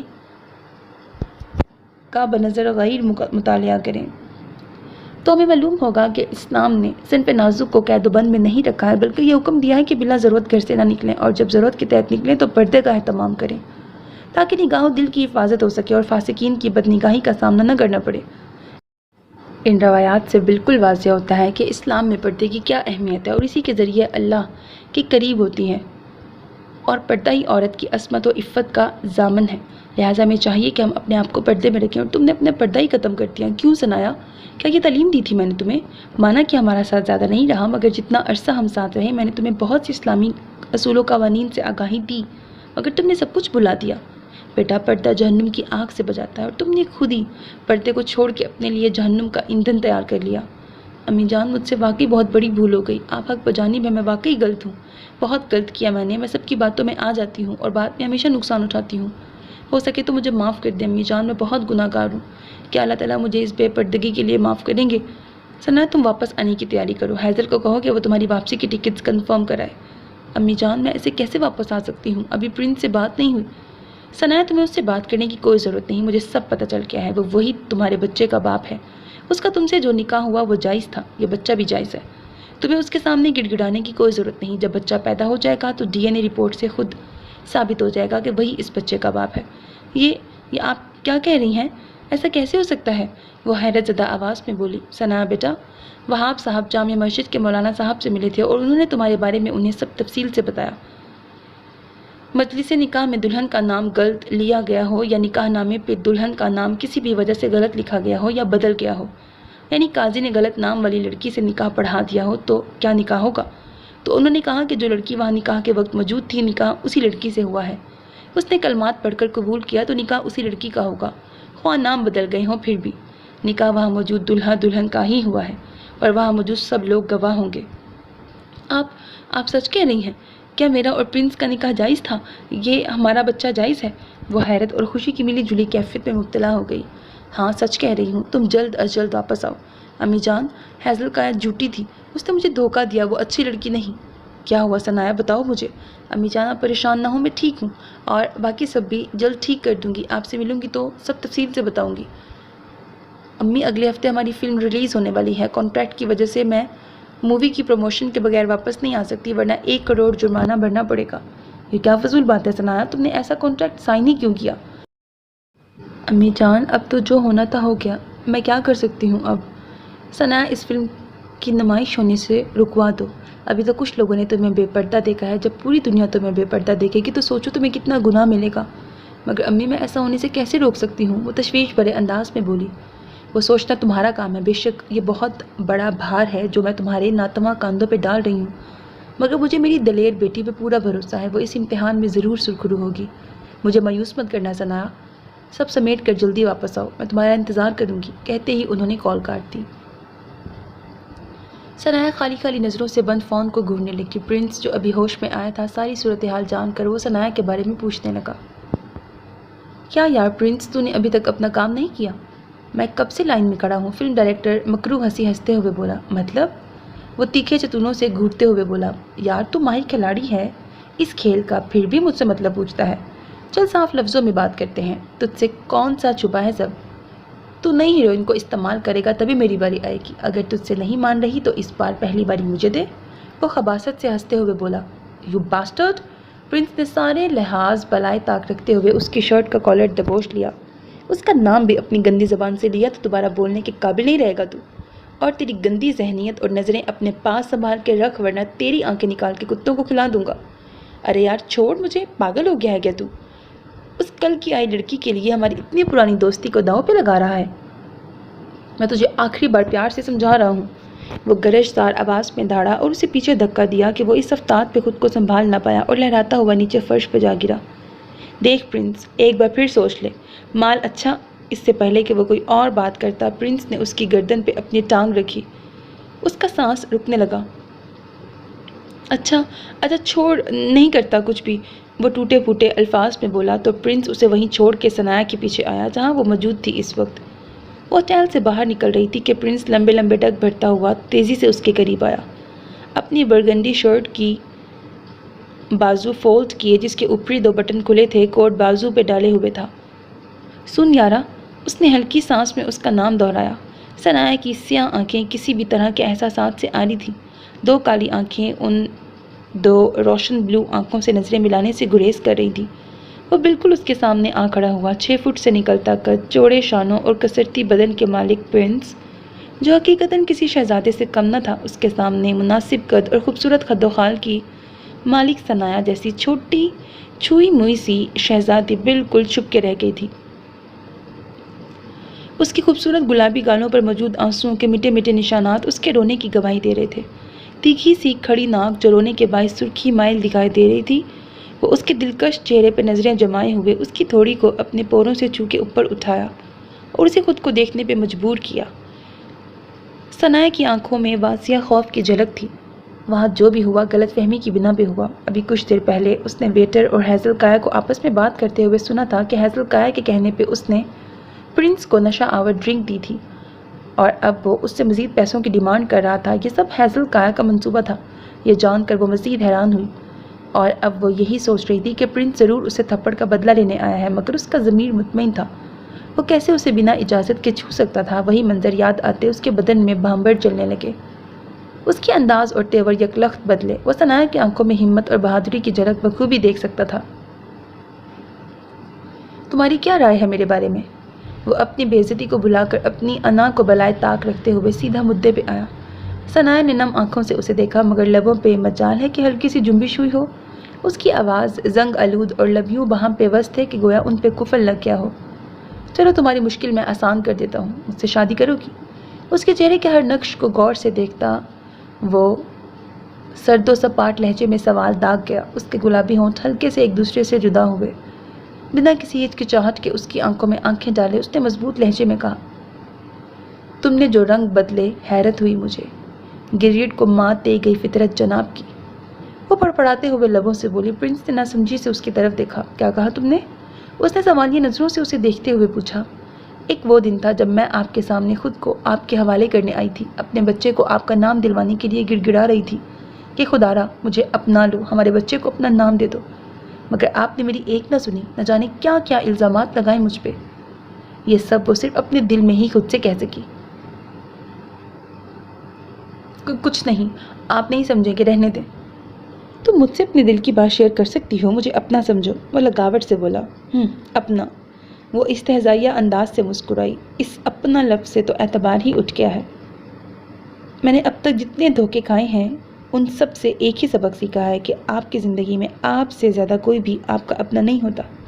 آپ کو اپنا خیال خود رکھنا پڑتا ہے. یہ دنیا بہت ظالم ہے.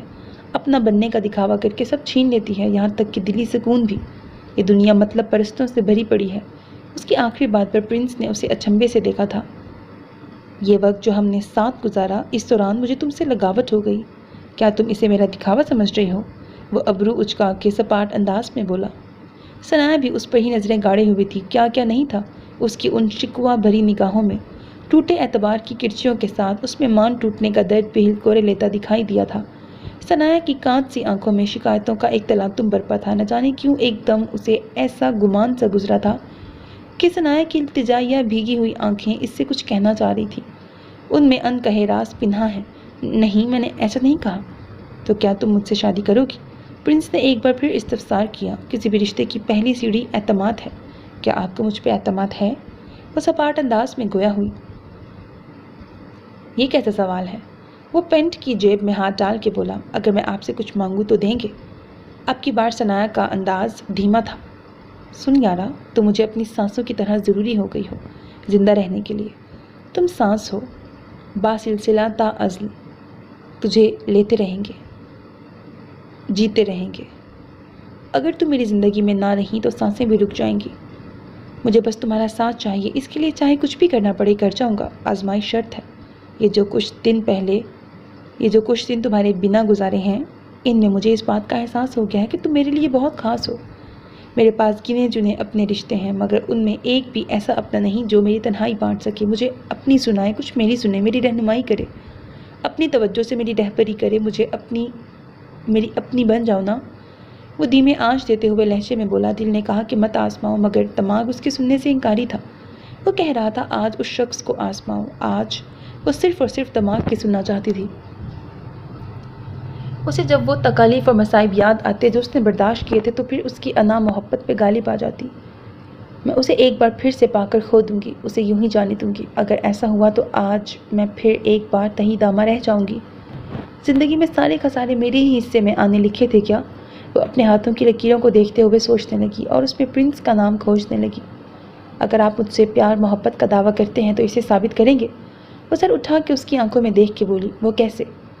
آپ ہماری فلم کی ریلیز کو روک دیں۔ ثنایا نے بات کیا کی گویا اس کے سر پہ بوم پھوڑ دیا۔ پرنس اس کی بات سن کے حیرت زدہ نظروں سے اسے دیکھنے لگا۔ ہوش میں تو ہو، یہ کیا کہہ رہی ہو؟ میرا کروڑوں روپیہ لگ چکا ہے اس مووی پہ، جو کمایا ہے سب محنت اپنی اس فلم پہ لگا دی۔ اب جب دگنا کمانے کا وقت آیا ہے تم کہتی ہو اسے روک دوں؟ Are you in your senses? نہیں کر سکتے میرے لیے تو نہ صحیح۔ یہی اندازہ ہو گیا ہے مجھے آپ کی جھوٹی محبت کا۔ یوں تو بڑے بڑے دعوے کر رہے تھے ابھی کہ کچھ بھی کر جاؤں گا، اور جب کرنے کا وقت آیا تو مکر گئے۔ جائے رہنے دے، آپ سے نہیں ہوگا کچھ بھی۔ مجھے آپ سے شادی نہیں کرنی۔ ایسے مت کہو۔ زندگی میں پہلی بار کوئی دل کو اپنا لگا ہے، پہلی بار کسی کو عزت دی۔ اگر آج تم نے مجھے منع کر دیا تو میں ٹوٹ کے رہ جاؤں گا۔ تمہارے پر نور چہرے کو دیکھ کے پارسا بننے کا دل کرتا ہے، تمہیں دیکھ کے خدا کو یاد کرنے کا دل کرتا ہے، تمہیں دیکھ کے دل کرتا ہے میں بھی نماز پڑھوں، جیسے سکون تمہارے چہرے پہ نظر آتا ہے میں بھی تمہارے توسط سے وہی اطمینان پانا چاہتا ہوں۔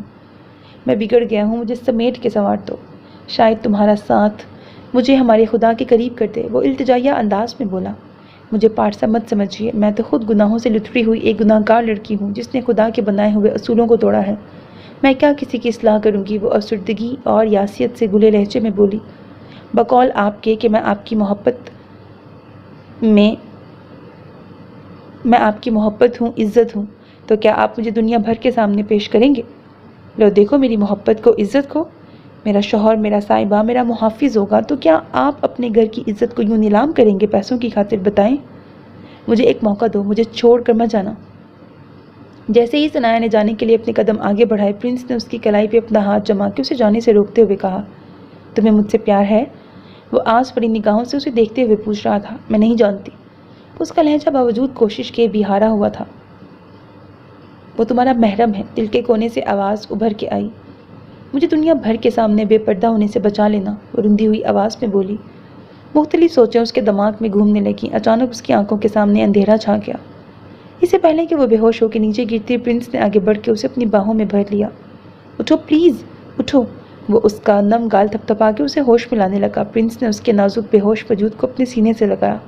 تمہیں کچھ نہیں ہو سکتا، میں تمہیں کچھ ہونے نہیں دوں گا، وہ اسے خود میں بھینچ کر شدت پسندی سے تڑپ کے بولا۔ ثنایا کچھ دیر بعد ہوش کی دنیا میں لوٹ آئی تو مہربان لمس محسوس کیے وہ ٹوٹ کر بکھرتے ہوئے پرنس کے سینے سے لگے تڑپ تڑپ کے رونے لگی۔ اس کے اس جان لیوا عمل نے مقابل موجود پرنس کو ایک پل کے لیے ساکت کر دیا، کیونکہ ثنایا جو کبھی اس کے ہاتھ میں اپنا ہاتھ نہیں دیتی تھی، آج یوں اس کے اتنے قریب اس کے سینے سے لگے سسکتے ہوئے اس کی پناہوں میں تھی۔ پرنس نے بھی سب سوچوں کو بلا کے اس لمحے کو امر کر دینا چاہا۔ اس نے اپنی دونوں بازو اس کی کمر کے گرد اچھے سے حائل کرتے ہوئے اس کے گرد حصار مزید سخت کر دیا۔ ثنایا کو جب اپنی موجودہ پوزیشن کا احساس ہوا، وہ پرنس کے سینے پہ ہاتھ رکھے اسے خود سے پیچھے دھکیلتے ہوئے پیچھے ہوئی۔ بنا رکے اور بنا پیچھے دیکھے وہ اندھا دھند باہر کی طرف بھاگی۔ پرنس اسے اپنی نظروں سے اوجھل ہوتے ہوئے دیکھتا رہا۔ اسے یہ تو خبر نہ تھی کہ اب کبھی وہ اسے دوبارہ واپس دیکھ بھی پائے گا یا نہیں۔ وہ ابھی تک اپنے وجود میں ثناء کا گداز لمس محسوس کر رہا تھا۔ کل بات کروں گا، اس نے دل میں ثناء سے اس سلسلے میں کل بات کرنے کا فیصلہ کیا، مگر اسے کیا پتہ تھا کہ کل وہ اسے دوبارہ مل ہی نہ پائے گا، کیونکہ ثناء سب کچھ یہیں چھوڑ کے بنا بتائے صبح 5 بجے کی فلائٹ سے واپس پاکستان جا رہی تھی۔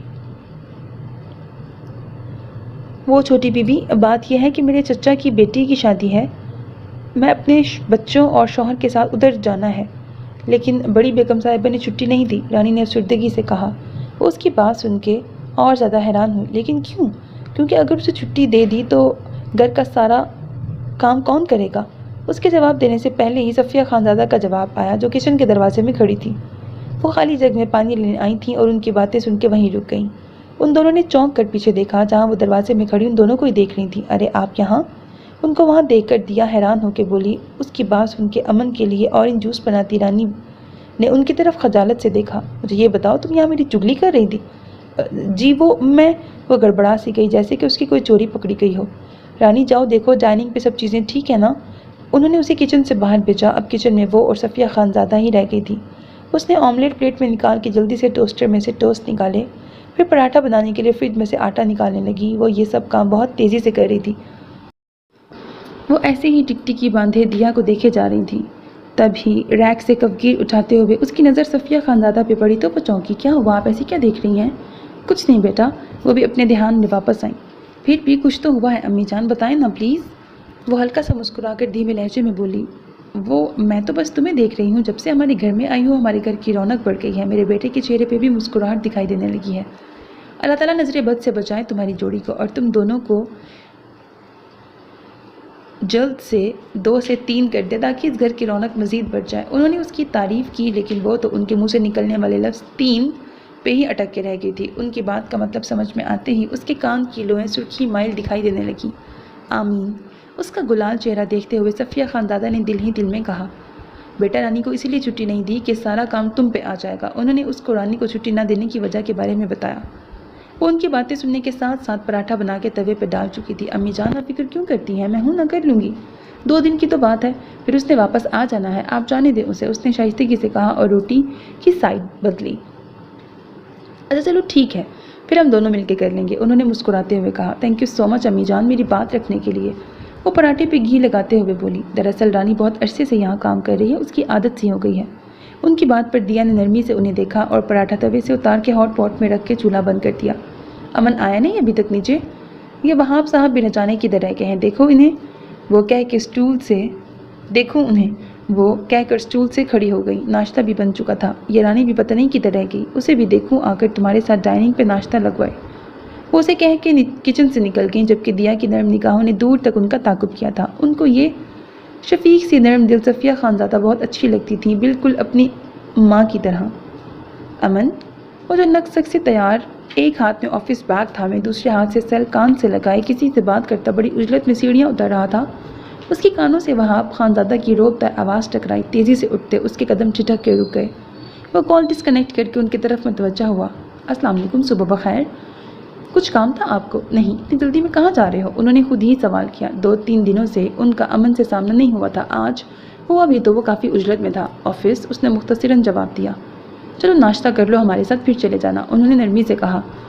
اوکے، اس نے بھی کسی قسم کی بحث کیے بغیر بیگ لاؤنج میں بڑے ٹیبل پہ رکھا اور خود ڈائننگ ٹیبل پہ دیا کے ساتھ والی کرسی پہ بیٹھ گیا۔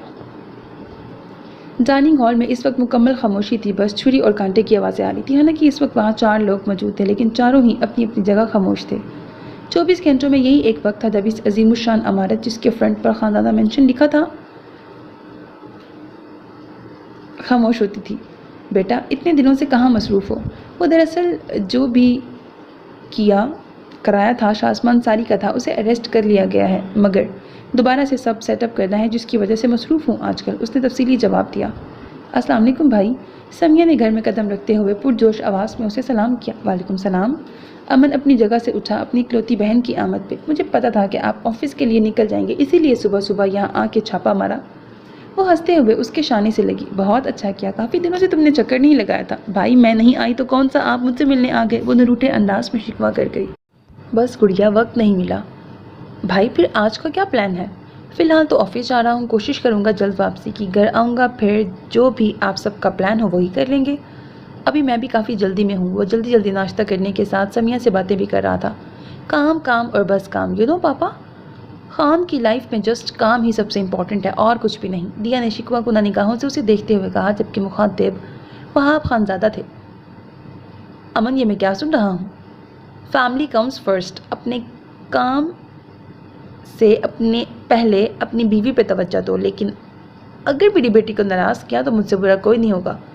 انہوں نے دیا کا ساتھ دیتے ہوئے اسے پیار بھری ڈانٹ پلائی۔ تب سے خاموش امن خانزادہ ان کی بات سن کے دیا کو کھا جانے والی نظروں سے گھورنے لگا۔ آنکھوں میں واضح تنبیہ تھی کہ رات کو خبر لوں گا اس شکایت کی۔ جی آفس سے آ کے ان کی بھی سب شکایات دور کر دوں گا، وہ دانت کچکچا کے بولا۔ دیا کے لبوں پہ مسکراہٹ پھیلی۔ امن تم دیا کو بھی اپنے ساتھ لے جاؤ، موسم بھی اچھا ہے، گھوم پھر آنا اور دیا کو ڈاکٹر چیک اپ بھی کروا کے اس کی میڈیسن بھی لے آنا۔ انہوں نے جھٹ پٹ مشورہ دیا۔ لیکن بابا میری طبیعت اب اتنی بھی نہیں خراب، دیا نے جلدی سے بولی۔ لیکن پھر بھی بیٹا ڈاکٹر کو دکھانا تو ضروری ہے نا، اس لیے تم جاؤ خان کے ساتھ، صفیہ خانزادہ نے پیار بھرے لہجے میں کہا تو ناچار اسے ماننی ہی پڑی۔ تم تیار ہو جاؤ، میں کچھ دیر میں آتا ہوں۔ جی ٹھیک ہے، وہ وہاب خانزادہ اور صفیہ خانزادہ کا لحاظ کر کے بولی اور وہاں سے اٹھ کے چلی گئی۔ اس کا امن کے ساتھ جانے کا بالکل بھی موڈ نہیں تھا، لیکن پھر بھی وہ جا رہی تھی۔ وہ اس سے ناراض تھی، گھر جلدی آنے کا کہہ کر بھی وہ روز رات کو دیر سے آتا تھا، جب دیا اس کا انتظار کرتے ہوئے تھک ہار کر سو چکی ہوتی اور صبح بھی ناشتہ کیے بغیر فوراً آفس کے لیے نکل جاتا۔ وہ اسے بالکل بھی وقت نہیں دے رہا تھا ان دنوں، اسی لیے وہ اس سے ناراض تھی۔ دیکھا آپ دونوں نے کیسے آپ کی لاڈلی بہو مجھے اگنور کر رہی تھی، اس نے سامنے موجود اپنے والدین سے شکوہ کیا۔ اس سے برداشت نہیں ہو رہا تھا دیا کا اس طرح سے اسے اگنور کرنا۔ دیکھ لیا، وہ ناراض ہے آپ سے، اسی لیے ایسے کر رہی ہے، اس کو منا لو، انہوں نے پھر سے کہا۔ جی امی جان، اس نے بھی اسبات میں سر ہلا دیا۔ اب ہماری بہو کا خیال رکھنا اور اپنا بھی، انہوں نے کہا۔ کہاں چلنا ہے؟ امن خانزادہ نے مین روڈ پہ گاڑی انٹر کرتے ہی خاموشی سے کھڑکی سے باہر دیکھتی دیا سے استفسار کیا۔ آپ کو پتا ہوگا جو مجھے لے کے آئے ہیں، اس نے مختصر جواب دے کے دوبارہ کھڑکی کی طرف منہ کر لیا۔ امن خانزادہ کو خود کیوں نظر انداز کیا جانا بہت زیادہ کھل رہا تھا، جو بھی ہوتا ہے۔ پہلے وہ اسے اپنے ساتھ لے کے ہاسپٹل گیا، ڈاکٹر نے ایک ٹیسٹ کیا، اس کی رپورٹ کچھ دیر بعد ملنی تھی، تو امن نے بعد میں آ کے اسے کلیکٹ کرنے کا سوچا اور پھر دیا کو اپنے ساتھ لیے وہاں سے نکل آیا۔ دیا سارے راستے خاموش رہی تو اس نے بھی مزید کوئی اور بات کیے بغیر اپنے نئے فلیٹ کی طرف موڑ دی۔ یہ ہم کہاں آئے ہیں؟ دیا نے ایک خوبصورت سے فلیٹ میں داخل ہوتے ہوئے پوچھا۔ اپنی سیونگ سے تمہارے لیے خریدا ہے، کیسا لگا؟ اس نے دیا کے شانوں پہ جھولتا ہوا دوپٹہ درست کرتے ہوئے پوچھا۔ مگر کیوں؟ ہم علیحدہ کیوں رہیں گے؟ مجھے علیحدہ نہیں رہنا، امی جان اور بابا کے ساتھ رہنا ہے، وہ قدرے سخت لہجے میں بولی۔ ارے میں نے کون سا علیحدہ رہنے کے لیے خریدا ہے، یہ تو میں نے ویسے ہی خریدا ہے تمہارے نام پہ، تمہارے لیے تحفتاً۔ اس کی تھوڑی کو اپنے پوروں سے چھو کے پیار بھرے انداز میں بولا۔ باہر موسم بہت زیادہ خراب ہے، اپنا دھیان رکھنا، میں بس آدھے گھنٹے تک واپس آ جاؤں گا یہیں، تب تک تم اچھے سے ہمارا گھر دیکھو، مجھے کچھ کام ہے، میں نپٹا کے آیا۔ اس نے موسم دیکھ کے اس کو ہدایت کی۔ موسم واقعی اچانک بہت زیادہ خراب ہو چکا تھا، شام میں ہی رات کا گمان ہو رہا تھا۔ تیز اور ٹھنڈی ہوائیں اٹکھیلیاں کرتے ہوئے ہوا کے دوش پہ بادل ادھر سے ادھر اڑ رہے تھے۔ دیا نے ایک نظر بادلوں سے بھرے کالے آسمان کو دیکھا اور پھر باہر نکلتے ہوئے امن کو۔ ٹھیک ہے، آپ جلدی آئیے گا، وہ آہستگی سے بولی۔ امن وہاں سے چلا گیا۔ دیا کو نارملی تو ایسے موسم سے ڈر نہیں لگتا تھا، لیکن جب کبھی وہ اس طرح کے موسم میں گھر میں اکیلی ہوتی تو بہت زیادہ خوفزدہ ہو جاتی تھی۔ اب بھی اس نے امن خانزادہ کو جانے کے لیے تو کہہ دیا تھا، لیکن اس کا دل اندر سے بہت ڈر رہا تھا۔ لیکن پھر وہ آہستہ آہستہ قدم اٹھاتی اندر آ گئی۔ وہ وہاں سے ایک کمرے میں آئی۔ کمرہ بڑے سلیقے سے سجا ہوا تھا۔ اس نے پورے کمرے کا بغور جائزہ لیا اور پھر بیڈ گراؤنڈ سے ٹیک لگا کے بیٹھ گئی۔ اس کے ذہن میں امن خانزادہ سے پہلی ملاقات سے لے کے اب تک کے سارے سین چل رہے تھے۔ کتنے بدل گئے وہ، پہلے کیسے بات بات پہ کاٹ کھانے کو دوڑتے تھے، پھر مجھے پیار کرتے ہوئے نہیں رکتے۔ وہ دل میں امن کی جسارتیں سوچ کے مسکراتی پھر اس کا انتظار کرنے لگی۔ شام سے رات ہو گئی تھی لیکن وہ نہیں آیا اور نہ ہی وہ کمرے سے نکلی۔ موسم کے تیور بہت زیادہ خراب ہو گئے تھے، ہوا کھڑکیوں سے ٹکرا کر شور کر رہی تھی، بجلی کی چمک اور بادلوں کی گرج بہت زیادہ بڑھ گئی تھی۔ ڈر سے اس کا دل لرزنے لگا۔ وہ جلدی سے اٹھ کر زور سے بجتی کھڑکیاں بند کرنے لگی۔ خان، اس نے زور سے امن کو آواز دی، پھر اس کو یاد آیا کہ وہ تو گھر آیا ہی نہیں ابھی تک۔ وہ جلدی سے بیڈ کے پاس آئی اور سیل اٹھا کے ٹائم دیکھا، رات کے 10 بج رہے تھے۔ اس نے امن خانزادہ کو کال ملائی لیکن کال نہیں مل رہی تھی، شاید خراب موسم کی وجہ سے سگنل پرابلم ہو گئی تھی۔ اس نے دوبارہ ٹرائی کیا لیکن پھر بھی کال نہ ملی۔ باہر بارش زوروں پر تھی، رات بڑی اندھیری اور طوفانی بن چکی تھی۔ یا اللہ رحم، وہ بیڈ پر گھٹنوں میں سر دیے دعائیں مانگنے لگ گئی۔ تب ہی لائٹ بھی چلی گئی، اس کا دل اچھل کے حلق میں آ گیا۔ اوہ خان، کہاں ہیں آپ؟ مجھے کیوں یہاں اکیلا چھوڑ گئے؟ وہ یکدم زور سے ہونے والی بجلی کی چمک اور کڑک سے ڈر کے بیڈ سے اٹھی۔ آپ کے واپس آنے تک میں یوں ہی ڈر کے مر جاؤں گی، وہ سہمی ہوئی بولی۔ ہوا کھڑکیوں کے پٹ سے ٹکرا کر ایک ہولناک آواز پیدا کر رہی تھی۔ وہ مزید خوفزدہ ہو گئی۔ خان، آپ کہاں ہیں؟ وہ پورا زور لگا کے چیخی اور اندھیرے میں باہر کی طرف بھاگی، لیکن اس کا سر کمرے کے دروازے سے بہت زور سے ٹکرایا اور وہ چکراتے سر کو سنبھالتی وہیں نیچے بیٹھتی چلی گئی۔ اس کی سسکیاں پورے کمرے میں گونج رہی تھیں۔ خان، مجھے ڈر لگ رہا ہے، آ جائیں پلیز، وہ روتے روتے چیخی۔ تبھی کمرے کا دروازہ کھلا اور بجلی بہت زوروں سے کڑکی۔ خان، امن، خان آ جائیں پلیز، وہ کانوں پہ ہاتھ رکھ کر آنکھیں بند کر کے چیخی۔ امن خانزادہ کے کانوں میں اس کے چیخنے کی آواز سنائی دی تو وہ اسی کے تعاقب میں آیا۔ اس نے جلدی سے جیب سے سیل نکال کر ٹارچ آن کی۔ وہ دیوار کے ساتھ لگی کانوں پہ ہاتھ رکھے آنکھیں بند کیے روئے جا رہی تھی۔ دیا، دیا، وہ تیزی سے آگے بڑھا۔ خان، اس نے اپنے قریب جب امن کی آواز سنی تو آنکھیں کھول کر اس کے گلے لگے زاروں کی طرح رونے لگی۔ اس کا پورا جسم خوف سے کانپ رہا تھا۔ کہاں رہ گئے تھے آپ؟ مجھے چھوڑ کے کیوں چلے گئے تھے؟ بہت برے ہیں آپ، وہ اس کے سینے سے لگی شکوے کر رہی تھی۔ ابھی بھی نہ آتے، اگر میں ڈر کے مارے مر جاتی تو؟ پلیز چپ ہو جاؤ یار، سوری تھوڑی دیر ہو گئی، لیکن اب میں آ گیا ہوں نا، اب کچھ نہیں ہوگا۔ اس نے اپنے بازوؤں کا سہارا دے کے اس کو کھڑا کیا۔ پلیز اب کہیں مت جائیے گا مجھے چھوڑ کے، مجھے بہت ڈر لگ رہا ہے، وہ کانپتی آواز میں بولی۔ امن اس کو باہوں کے حصار میں لیے بیڈ تک آیا۔ ہاں میں کہیں نہیں جاؤں گا، ادھر ہی رہوں گا تمہارے پاس ہی، اس نے دیا کو تسلی دی اور بیڈ گراؤنڈ سے ٹیک لگا کے بٹھا کے اس کے اوپر کمبل اڑا دیا۔ ایک کلائنٹ سے میٹنگ تھی، بہت اچھی رہی، اور واپسی پہ ہاسپٹل سے تمہاری رپورٹس لینے گیا تھا۔ بتاؤں ان رپورٹس میں کیا لکھا ہے؟ وہ پرشوق نگاہیں اس کے دلکش چہرے پہ جمائے ہوئے بولا۔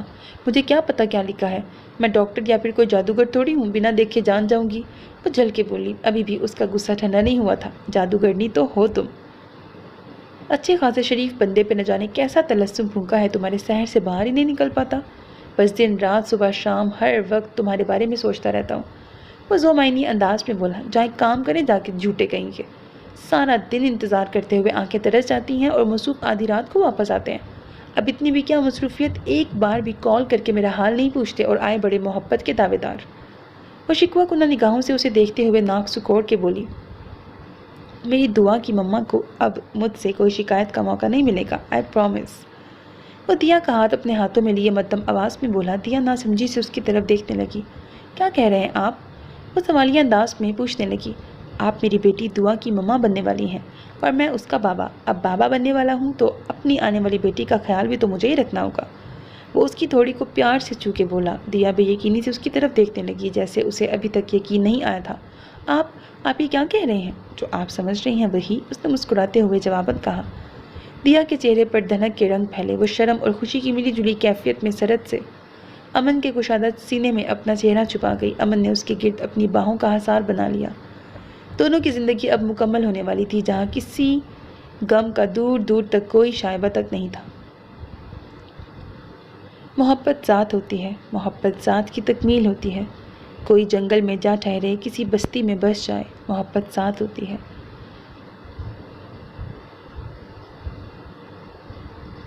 محبت کے آکٹوپس نے اسے بری طرح جکڑ لیا تھا اور وہ خود کو اس سے چھڑوانے کے لیے کچھ بھی نہ کر سکا۔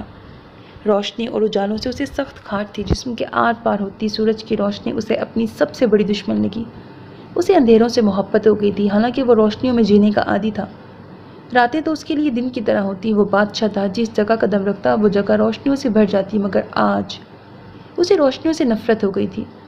اس کے کمرے کی ہر برانڈڈ چیز ٹوٹی بکھری جا بجا پڑی ہوئی تھی، بیڈ شیٹ آدھی بستر پہ اور آدھی فرش کو سلامی پیش کر رہی تھی، بیڈ کے کشنز بکھرے پڑے تھے۔ اس کمرے میں موجود دیوار گیر شیشہ ٹوٹ کر کرچیوں میں منقسم ہو چکا تھا، جس کے کانچ اس سنگ مرمر سے بنے چمکتے ہوئے فرش پہ پڑے ہوئے تھے۔ کبھی جو ڈریسر پہ پڑے مہنگے ترین پرفیومز ہوتے تھے، آج وہ اپنی قسمت پر ماتم کنا تھے کیونکہ وہ بھی ٹوٹے پڑے تھے، اور ان کی محزور کن مہک کمرے میں پھیلی ہوئی تھی۔ جیسا طوفان اس کی زندگی میں آیا تھا، ویسا ہی طوفان اس کی زندگی میں بھی آیا تھا۔ اس طوفان نے اس کی زندگی کی بنیاد ہلا دی تھی۔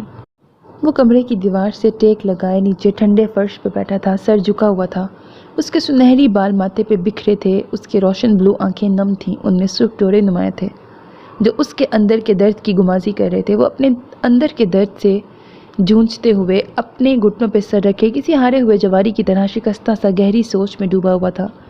نکھری رنگت زردی مائل ہو چکی تھی۔ اتنے دنوں سے اس کی یاد نے بھوک پیاس کا ہوش جو اڑا دیا تھا، اس کی پیشانی پہ بکھرے بال، چمکدار آنکھیں اور ہلکی بیئرڈ۔ بے شک وہ ایک بے انتہا دلکش وجیح مرد تھا جو اپنے حسن پر اس کو ناز تھا۔ خود کو دیکھتے ہی اس کے چہرے پہ مسکراہٹ امڑ آتی تھی۔ کچھ دیر پہلے کی گئی کارروائی سے اس کے ہاتھ بری طرح لہولہان تھے، ان میں سے خون قطرے کی طرح ٹپ ٹپ فرش پہ گرتے ہوئے اسے بھی لہو رنگ بنا رہے تھے، مگر وہ اس زخم سے بے نیاز تھا۔ اس کے چہرے پہ اپنے اس درد کا نشان بھی نہ تھا، کیونکہ جو درد اس کے دل میں اٹھا تھا وہ درد اس درد سے کہیں زیادہ تھا۔ اس کے سرخ و سفید بازو اچھے ورک آؤٹ کا نتیجہ لگ رہے تھے، بائیسیپس والی باڈی بھی بلا شبہ ورک آؤٹ سے بنائی گئی تھی۔ ایک جنون سا اس میں ہلکورے لے رہا تھا۔ کھڑی مغرور ناک، گھنی مونچھوں تلے دبے انابی لب بھنچے ہوئے تھے۔ وہ اس وقت کسی اندیکھی اذیت کے حصار میں ڈوبا ہوا تھا۔ شرٹ کے اوپری 2 بٹن کھلے ہوئے تھے، وہ نڈھال سا بیٹھا تھا۔ رب نے بے شک اسے فرصت سے بنایا تھا، وہ خدا کا بنایا گیا شاہکار معلوم ہوتا تھا۔ سارا زمانہ اس کی وجاہت کا دیوانہ تھا۔ لڑکیاں اس کی وجاہت سے متاثر ہو کے اس کا دم بھرتی اور اس پہ اپنا سب کچھ لٹا دیتی تھیں، مگر اس نے تو اپنا سب کچھ کسی ایک پہ وار دیا، مگر وہی اس سے کہیں کھو گیا تھا۔ آج وہ حسن کا دیوتا تہی دامہ رہ گیا تھا، جسے اپنی خوبصورتی پہ غرور تھا۔ آج اس کی خوبصورتی کا بھوتیوں پاش پاش ہوا تھا کہ وہ پورے قد سے گرا تھا، اور اس کے پاس کھونے کو کچھ بھی نہیں بچا تھا۔ اس کے نام نہاد دوست اس کی فلم انڈسٹری کو خیر بات کہنے کے بعد اس کا ساتھ چھوڑ کر جا چکے تھے۔ اس کی ماں تو اسے کچھ عرصہ قبل ہی اسے اس بھری دنیا میں تنہا چھوڑ کے جا چکی تھی۔ اس کی کرب زدہ نظروں میں وہی گزشتہ دھندلے مناظر لہرانے لگے۔ چھوڑو مجھے، رئیس شاہ نے پرنس کو بازو سے پکڑ کر ڈیزی کی طرف بڑھنے سے روکا۔ میں نے کتنی دفعہ سمجھایا ہے تمہیں کہ ڈیزی سے دور رہا کرو، تمہیں سنائی نہیں دیتا؟ وہ اس سے بازو چھڑا کے عین اس کے مقابل آئے۔ مجھے کوئی شوق نہیں آپ کے منہ لگنے کا، آپ اپنی حد میں رہیں، وہ جیسی بھی ہے ماں ہے میری۔ وہ تیکھے لہجے میں بولتا 2 قدم پیچھے ہوا۔ ویسے وہ تو اپنی حد میں ہی ہے، پر لگتا ہے تم بھول چکے ہو حد۔ لگتا ہے یاد کروانی پڑے گی۔ وہ بغیر کسی لحاظ کے اس کی آنکھوں میں آنکھیں ڈال کے سرد مہری سے بولی۔ ہم بھی اپنی حد میں ہیں۔ ڈیزی کا بوائے فرینڈ ایڈم اس کا ہاتھ پکڑ کے رئیس شاہ کے سامنے سینہ تان کے کھڑا ہوا۔ میں ابھی پولیس کو کال کرتا ہوں، رئیس شاہ نے جواباً کڑے تیوروں سے اسے گھورتے ہوئے دھمکیہ میز انداز میں کہا۔ وہ استہزائیہ انداز میں مسکراتا ہوا ڈیزی کی طرف مڑا۔ رئیس شاہ اپنے بیٹے پرنس کو بہت محبت سے دیکھ رہے تھے۔ گلفام میرے ساتھ چلو گے؟ نہیں، وہ گھبراہٹ چھپا کر تیزی سے بولا۔ گلفام تمہاری ماں اچھی عورت نہیں، دیکھو تمہارے باپ کو چھوڑ کے کسی غیر مرد کے ساتھ کھڑی ہے، میں اسے چھوڑ دوں گا، تم میرے ساتھ چلو۔ انہوں نے پرنس کی طرف ہاتھ بڑھایا۔ نہیں، ڈیزی نے اس کا ہاتھ مضبوطی سے تھام لیا۔ پرنس میں تمہاری ماں ہوں، تم مجھے چھوڑ کر کہیں نہیں جاؤ گے۔ یہ تمہارا نام نہاد باپ جسے صرف پیسے کمانے ہیں، اس کے لیے مجھ سے اور تم سے بڑھ کے اپنا بزنس ہے، اس نے کبھی تمہیں وقت دیا ہے؟ بولو پرنس۔ اس انسان نے مجھے وقت نہیں دیا، میرے حقوق پورے نہیں کیے، اسی لیے مجھے ایڈم کا سہارا لینا پڑا۔ اس کے ساتھ کبھی مت جانا، تم میرے بیٹے ہو، سمجھے؟ وہ اس کی طرف دیکھ کے چلائی۔ اپنے ماں باپ کی یہ بحث سننا اس کی زندگی کا معمول بن چکا تھا۔ سالوں بعد جب اس کے والد صاحب اس سے ملنے آتے تو وہ دونوں آپس میں یوں ہی لڑتے تھے۔ اس کی ماں ڈیزی نے کبھی اس پہ توجہ نہیں دی، سارا دن کئی پارٹی میں مصروف رہتی اور رات گئے اپنے بوائے فرینڈ کے ساتھ شراب کے نشے میں جھومتی ہوئی گھر واپس آتی۔ نہ تو کبھی اس کے باپ رئیس شاہ نے اس پہ توجہ دی اور نہ ہی کبھی ڈیزی نے۔ وہ اپنی ماں اور باپ کی توجہ اور پیار کو ترسا ہوا بچہ تھا۔ اس نے اپنی ایک الگ دنیا بنا لی جہاں اسے ترسے ہوئے پرنس کو توجہ اور پیار ملنے لگا۔ اسے لڑکیوں کا یوں توجہ اور پیار دینا، اسے سراہنا ایک نشے کی مانند لگنے لگا۔ وہ ان سب کا ایڈکٹ بنتا گیا۔ جیسے جیسے لوگ اسے سراہتے، اسے توجہ اور پیار دیتے، اسے خود میں سرور سا اترتا محسوس ہوتا تھا۔ رئیس شاہ نے کبھی ڈیزی پر یقین ہی نہیں کیا اور نہ ڈیزی نے کبھی انہیں خود پر یقین کرنے کا موقع دیا۔ ان دونوں کی ساری زندگی لڑائی جھگڑوں اور ایک دوسرے کو نیچا دکھانے میں گزر گئی، جبکہ اس کی زندگی وہ سب سنتے اور برداشت کرتے۔ اگر میں چاہتا ان دونوں کے درمیان جنم لینے والی دوریوں کو ختم کرنے کی کوشش کر سکتا تھا، لیکن میں نے کبھی بھی ایسا نہیں کیا اور ان دونوں کو ہی ان کے حال پہ چھوڑ دیا۔ اور آج ہم لوگوں کے بیچ 1000 میلوں کے فاصلے ہیں۔ میری ماں مجھے چھوڑ کے جا چکی ہیں اور اس وقت مجھ پہ کیا گزر رہی ہے میرے باپ کو خبر تک نہیں۔ سب کچھ ایک پل میں بھول پانا آسان نہیں ہوتا۔ اس کے چہرے پہ گزرے وقت کی داستان رقم تھی جس کو چاہ کر بھی وہ بھول نہیں سکتا تھا۔ انسان کو سنبھلنے کے لیے ذرا سی ٹھوکر ہی کافی ہوتی ہے، اور وہ اسے اس وقت لگی ٹھوکر جب ہر طرف سے اسے واہ واہی مل رہی تھی۔ ہر صنف مخالف اس کے ارد گرد تتلیوں کی طرح منڈلاتی تھی، مگر وہ بھنورا صفت ڈال ڈال کا رس پینے والا ایک باحیا لڑکی کو دیکھ کے ٹھٹک گیا۔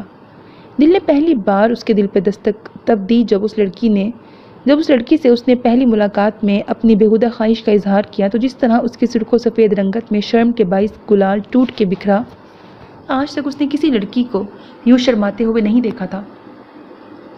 یہ سب اس کے دل کو چھو گیا۔ پھر اس نے اس کا ہاتھ تھامنے سے انکار کیا جب اس لڑکی نے نادیدہ اور نامناسب لباس زیب تن کرنے سے انکار کیا۔ اس کے سینے میں موجود دل پہلی بار یوں عجب تال پہ دھڑکا۔ اس لڑکی کے انکار کرنے پہ اس کے دل میں درد اٹھا، مگر اس درد میں بھی ایک نشہ تھا۔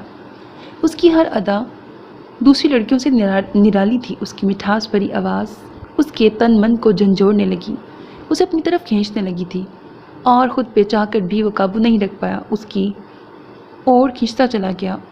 اس کے دور ہوتے ہی تشنگی بڑھتی ہوئی محسوس ہوتی، وہ اسے پانے کی آرزو کرنے لگا۔ اسے امید تھی کہ وہ کبھی اسے انکار نہیں کر پائے گی۔ وہ مان بھی گئی، مگر اس کا یقین تب ٹوٹا جب وہ اچانک سے اسے بیچ منجھدار میں چھوڑ گئی۔ اس کا یقین غلط ثابت ہوا۔ وہ اس کا وہم و خیال ہی تھا کہ وہ اسے پا لے گا۔ شاید خدا کو اس کا امتحان مقصود تھا۔ وہ اس کی ایک ایک بات، ایک ایک یاد جو اس کے ذہن میں نقش تھی اسے یاد کرتا۔ اس کی سادگی، اس کی حیا، ادا، نزاکت، شوخ پن، اپنائیت، چاہت، خلوص، پیار، عبادت، کتنے وصف رکھتی تھی وہ اپنی ذات میں۔ تم نے آخری بار کہا تھا کہ تمہیں بے پردہ ہونے نہ دوں، تو آؤ دیکھو یار، میں نے وہ سب تہس نہس کر دیا، سب جلا ڈالا، ایک ایک ذرہ بھسم کر دیا جو تمہیں بے پردہ کرنے والا تھا، سب ثبوت مٹا دیا، سب ختم کر دیا، جو تم چاہتی تھی بالکل ویسا کر دیا۔ تم نے کہا تھا تم میری بنو گی، پھر کیوں مجھے چھوڑ گئی؟ کیوں؟ سنو نا، سن یارا، وہ حلق کے بل چلایا۔ اس کی دل سوز چیخیں سنسان گھر میں گونجنے لگیں۔ اپنے خون کو دیکھتے اشتعال کا ایک ابال اٹھا جو اس کے رگ و پے میں اٹھا تھا۔ جھٹکے سے اٹھتے اس نے زور سے ایک اور مکہ ٹوٹے شیشے پہ مار کر کرچیاں بکھیر دیں، اور اس کا زخمی ہاتھ مزید زخمی کر گئیں۔ خون پوری رفتار سے بہا تھا، مگر وہ رکے بغیر پے در پے وار کرتا چلا گیا۔ نہیں جا سکتی تم یوں، مجھے اکیلا چھوڑ کے کیسے جا سکتی ہو تم؟ واپس آ جاؤ۔ فرش پہ ٹوٹ کر ریزہ ریزہ ہوئی کرسیوں میں اپنا عکس دیکھتے وہ پوری طاقت سے چلایا کہ در و دیوار ہل گئے۔ اس کی وحشت زدہ نیلی آنکھیں اس وقت ایسے سرخی مائل دکھائی دے رہی تھی جیسے خون کا لاوا اگل رہی ہوں۔ کیوں گئی تم مجھ سے دور؟ آخر کیوں؟ مجھے ایک بار اپنی ناراضگی کی وجہ تو بتا جاتی، میں مر جاؤں گا تمہارے بنا۔ بلند آواز میں چیختے کئی آنسو اس کی آنکھوں سے بہتے گالوں پہ لڑک آئے، اور یہ تھی اس کی بے بسی کی انتہا۔ گھٹنوں کے بل فرش پہ گرتے وہ چیخ چیخ کر روتا چلا گیا۔ کیسی اذیت تھی ہے جس سے رہائی اب تمام عمر ممکن نہ تھی۔ وہ اسے کیسی ان دیکھی جہنم میں جھونک گئی تھی جس کی تپش سے اس کا پورا جسم جھلس رہا تھا، مگر اسے کسی طور بھی سکون میسر نہ تھا۔ مجھے نہیں، تمہارے بچے کو تمہاری ضرورت ہے، اسی لیے نہ جانے کیسے یہاں تک پہنچی ہوں۔ تم نام دو گی اسے، وہ تمہاری ذمہ داری ہے۔ ایک روتی چیختی آواز نے اس کی سماعتوں میں سیسا انڈیلا تھا جس کی تپش نے اس کا پورا وجود جلا کے راکھ کر دیا تھا۔ میں نے اس لڑکی کا دل دکھایا تھا جب میں طاقت کے نشے میں چور تھا، میں نے غرور میں بات کی تھی، کہیں اس نے تو مجھے بد دعا نہیں دی؟ نہیں، ایسا نہیں ہو سکتا۔ سن یارا، پلیز نہ کرو ایسا میرے ساتھ، مت دو جدائی کی سزا، لوٹ آؤ پلیز، ورنہ میں مر جاؤں گا، مت دو اتنی بڑی سزا، پلیز لوٹ آؤ۔ کانوں پر ہاتھ رکھتے وہ اذیت سے چیخا تھا، لہجے میں ٹوٹے کانچ کی چبھن تھی۔ میں مر جاؤں گا تمہارے بنا، I can't live without you, please come back. اذیت ناک آواز میں بڑبڑاتے ہوئے وہ درد سے بلبلا رہا تھا، لہجے میں پچھتاوا واضح دکھائی دے رہا تھا، مگر اب کیا ہو سکتا تھا؟ مجھے سکون نہیں مل رہا، میں کیا کروں؟ اس کی نظروں کے سامنے ثنا کا دوپٹے کے حالے میں لپٹا ہوا پر نور سا سادہ چہرہ دکھائی دیا۔ ہاں، نماز یاد آیا، وہ نماز پڑھتی تھی۔ وہ مدھم آواز میں خود سے بولا، اس کا اور میرا رب ایک ہی ہے، اگر وہ اس کی سنتا تھا تو میری بھی سنے گا۔ کیا رب مجھ جیسے گناہگار کی سنے گا؟ وہ کشمکش میں مبتلا تھا۔ مگر مجھے تو نماز ہی نہیں آتی۔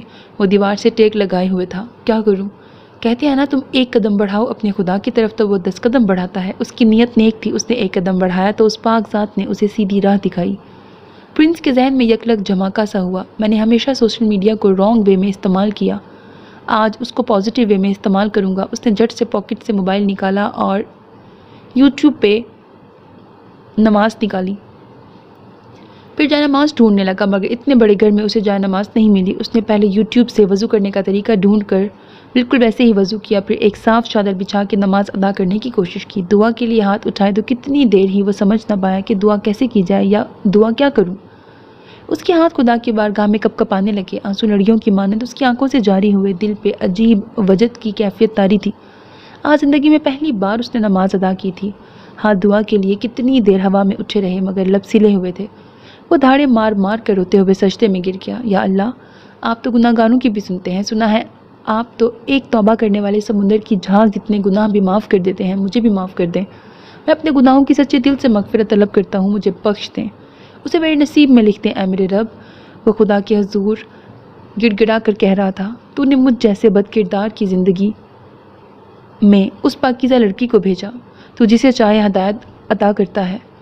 شاید وہ میری ہدایت کا ذریعہ بن کے آئی تھی، آپ نے اگر اسے میری زندگی میں بھیجا تھا تو اسے مسلسل بھی کر دے، یوں بھیج کر واپس کیوں لے لیا؟ شاید میری اتنی اوقات نہیں، میں نے کچھ زیادہ ہی مانگ لیا، مگر آپ تو سب کو عطا کرتے ہیں تو مجھے بھی کر دیجئے، اسے ہمیشہ کے لیے میرا کر دے، اس شفاف پاکیزہ لڑکی کو میرا مقدر کر دے۔ آنسو جائے نماز کو بھگونے لگے۔ کچھ دیر بعد اس نے سجدے سے سر اٹھایا تو جسم و روح میں اطمینان سا محسوس ہوا، جیسے وہ پروردگار سے اپنا دکھ بانٹ کر ہلکا پھلکا ہو گیا ہو۔ سورج کی سنہری روشنی چار سو پھیل چکی تھی، دن چڑھتے ہی سارا شہر بیدار ہو گیا تھا۔ اس کی آنکھوں پر بھی سورج کی سنہری روشنی پڑی اور اسے بری طرح چبھی تھی۔ اس نے جھٹ سے اپنی آنکھوں کے سامنے ہاتھ رکھا۔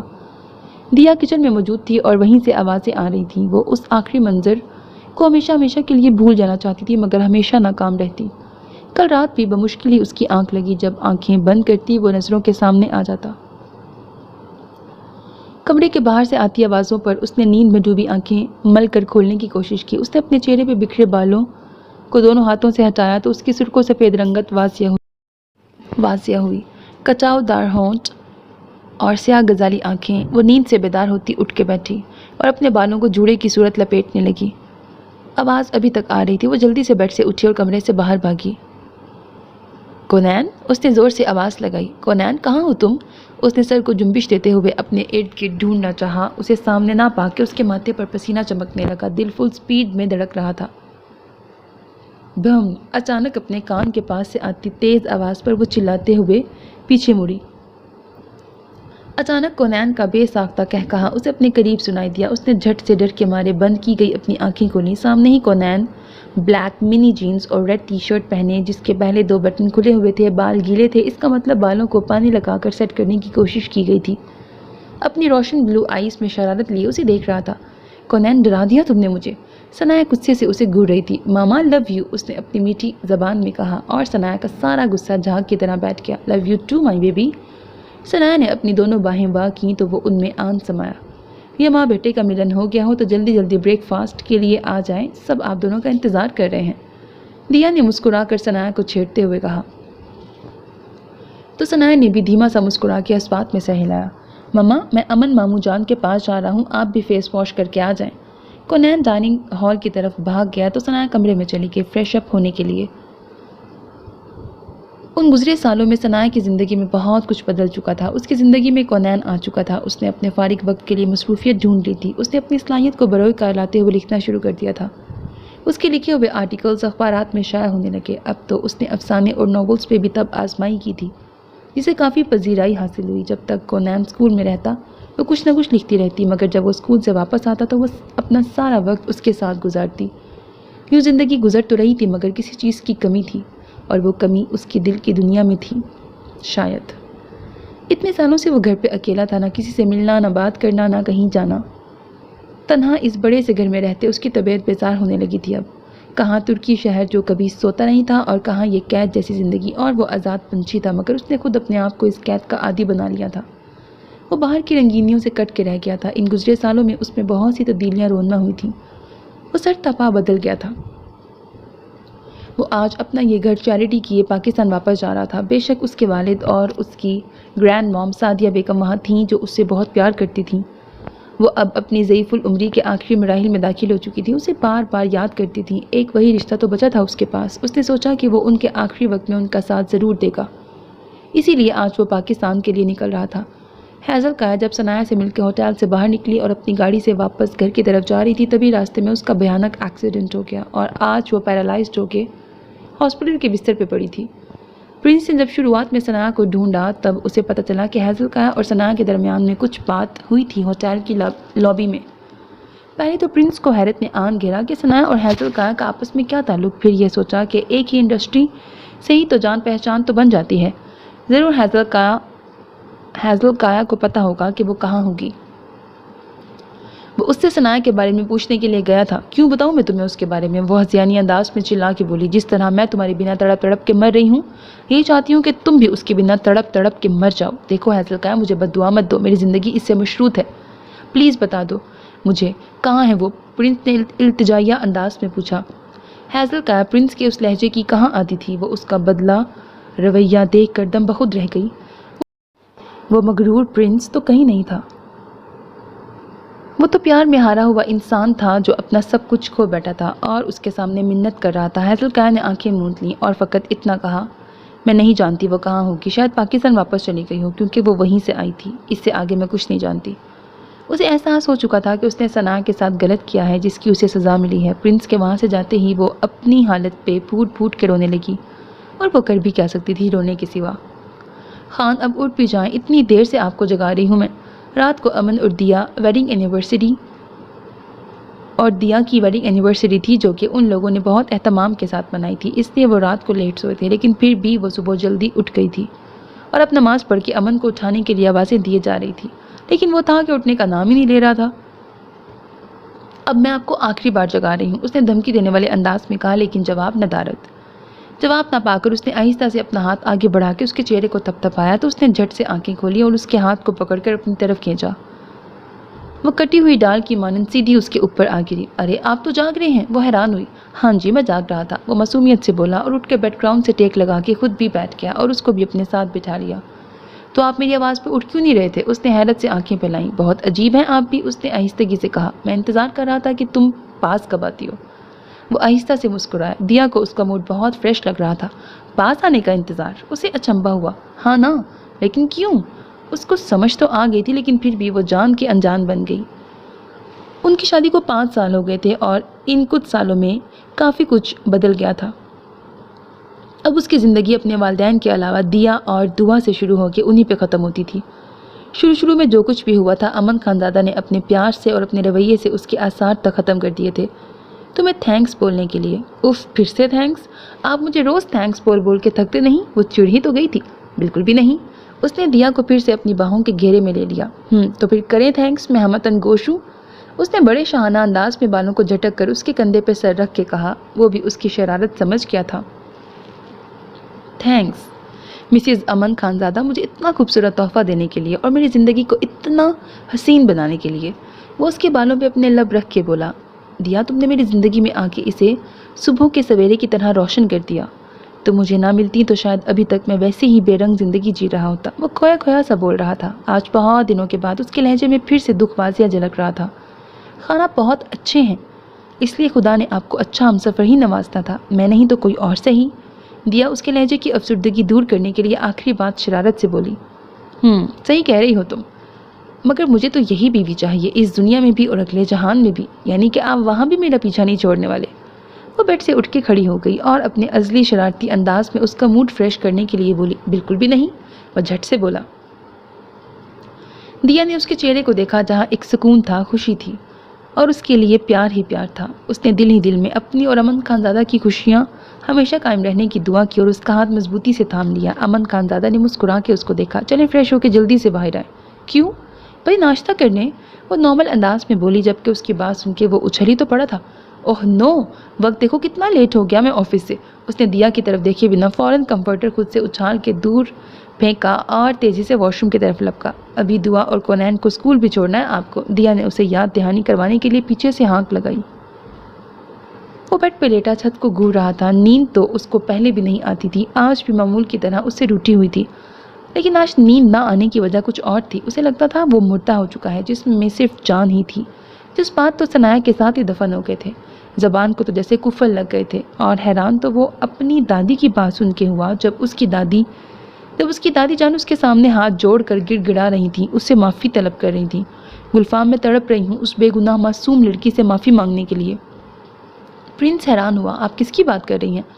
اس نے سوالیہ لہجے میں پوچھا۔ تمہاری بیوی کی، وہ زندہ ہے، مری نہیں۔ میں نے جھوٹ بولا، غصے میں تھی میں تب کہ کیسے لڑکی بدل گئی۔ میں نے اس لڑکی کو در در کی ٹھوکریں کھانے کے لیے تنہا چھوڑ دیا۔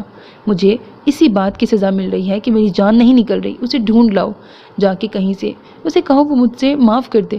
وہ زاروں زار روتے ہوئے اس کے سامنے ہاتھ جوڑ کے بولی۔ ساری سچائی سن کر اصل معنوں میں تو وہ آج ہوش میں آیا تھا، کیسے کیسے گناہ سرزد ہوئے تھے اس کے ہاتھوں سے، اسے اب احساس ہوا تھا۔ تو کیا وہ لڑکی سچ کہہ رہی تھی کہ وہ اس کے بچے کی ماں بننے والی تھی؟ اور اگر وہ واقعی میرا بچہ ہوا تو آج وہ کتنا بڑا ہو چکا ہوگا؟ یہ خیال ہی اس کے لیے خوشکن تھا، لیکن اگر کہیں اس لڑکی نے میری باتوں کے بعد غصے میں آ کے میرے بچے کو ختم کر دیا ہوا تو؟ سوچتے ہوئے اس کا دل ڈوب کے ابھرا۔ اس نے گہرا سانس ہوا کے سپرد کیا۔ مگر کیسے اسے ڈھونڈوں گا؟ گلفام، اس کو کہیں سے بھی ڈھونڈ لاؤ۔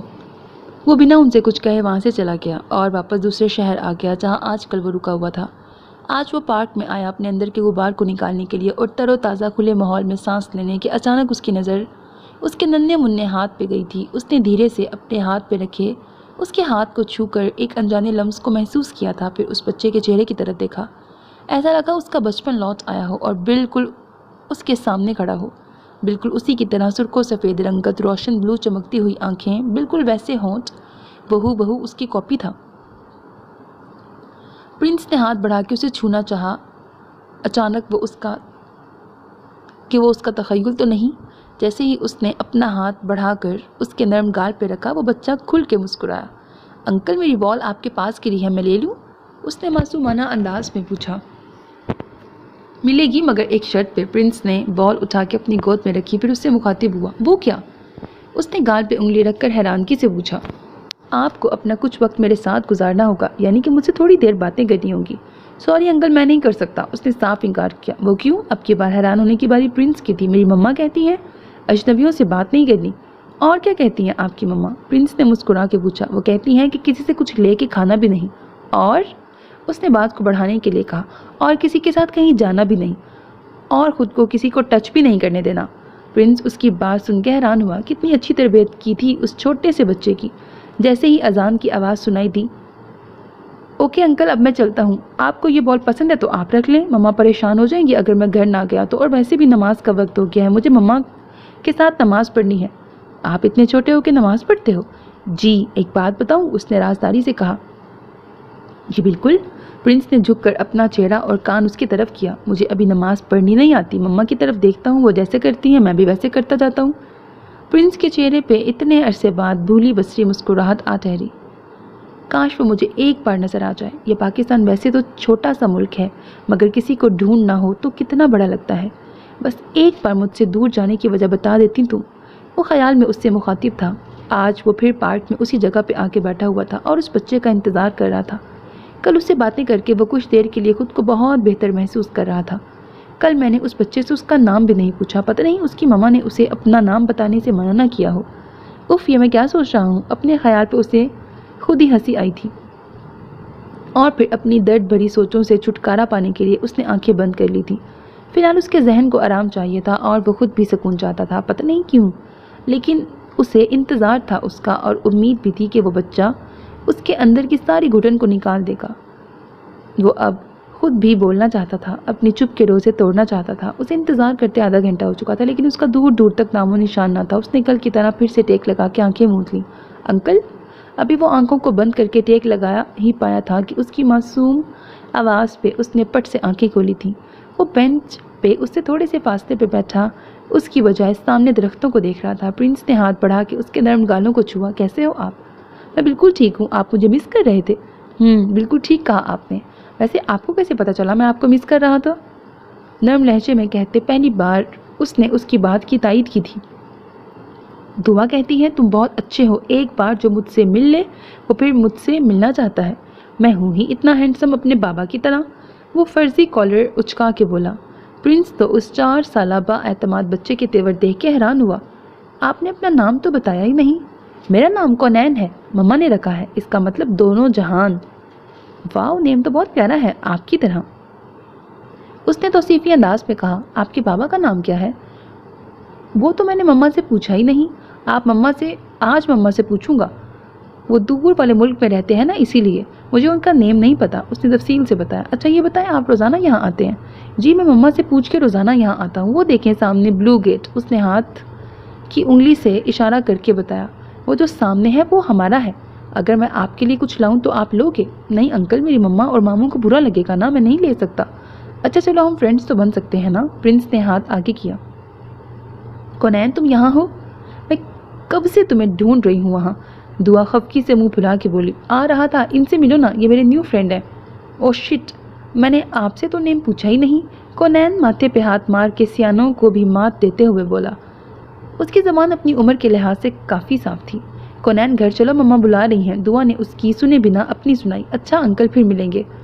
وہ اس کے گال پہ چھوٹی سی کسی کرتے ہوئے اپنے گھر کے گیٹ کی طرف بھاگ گیا اور جاتے ہوئے ہاتھ ہلانا نہیں بھولا۔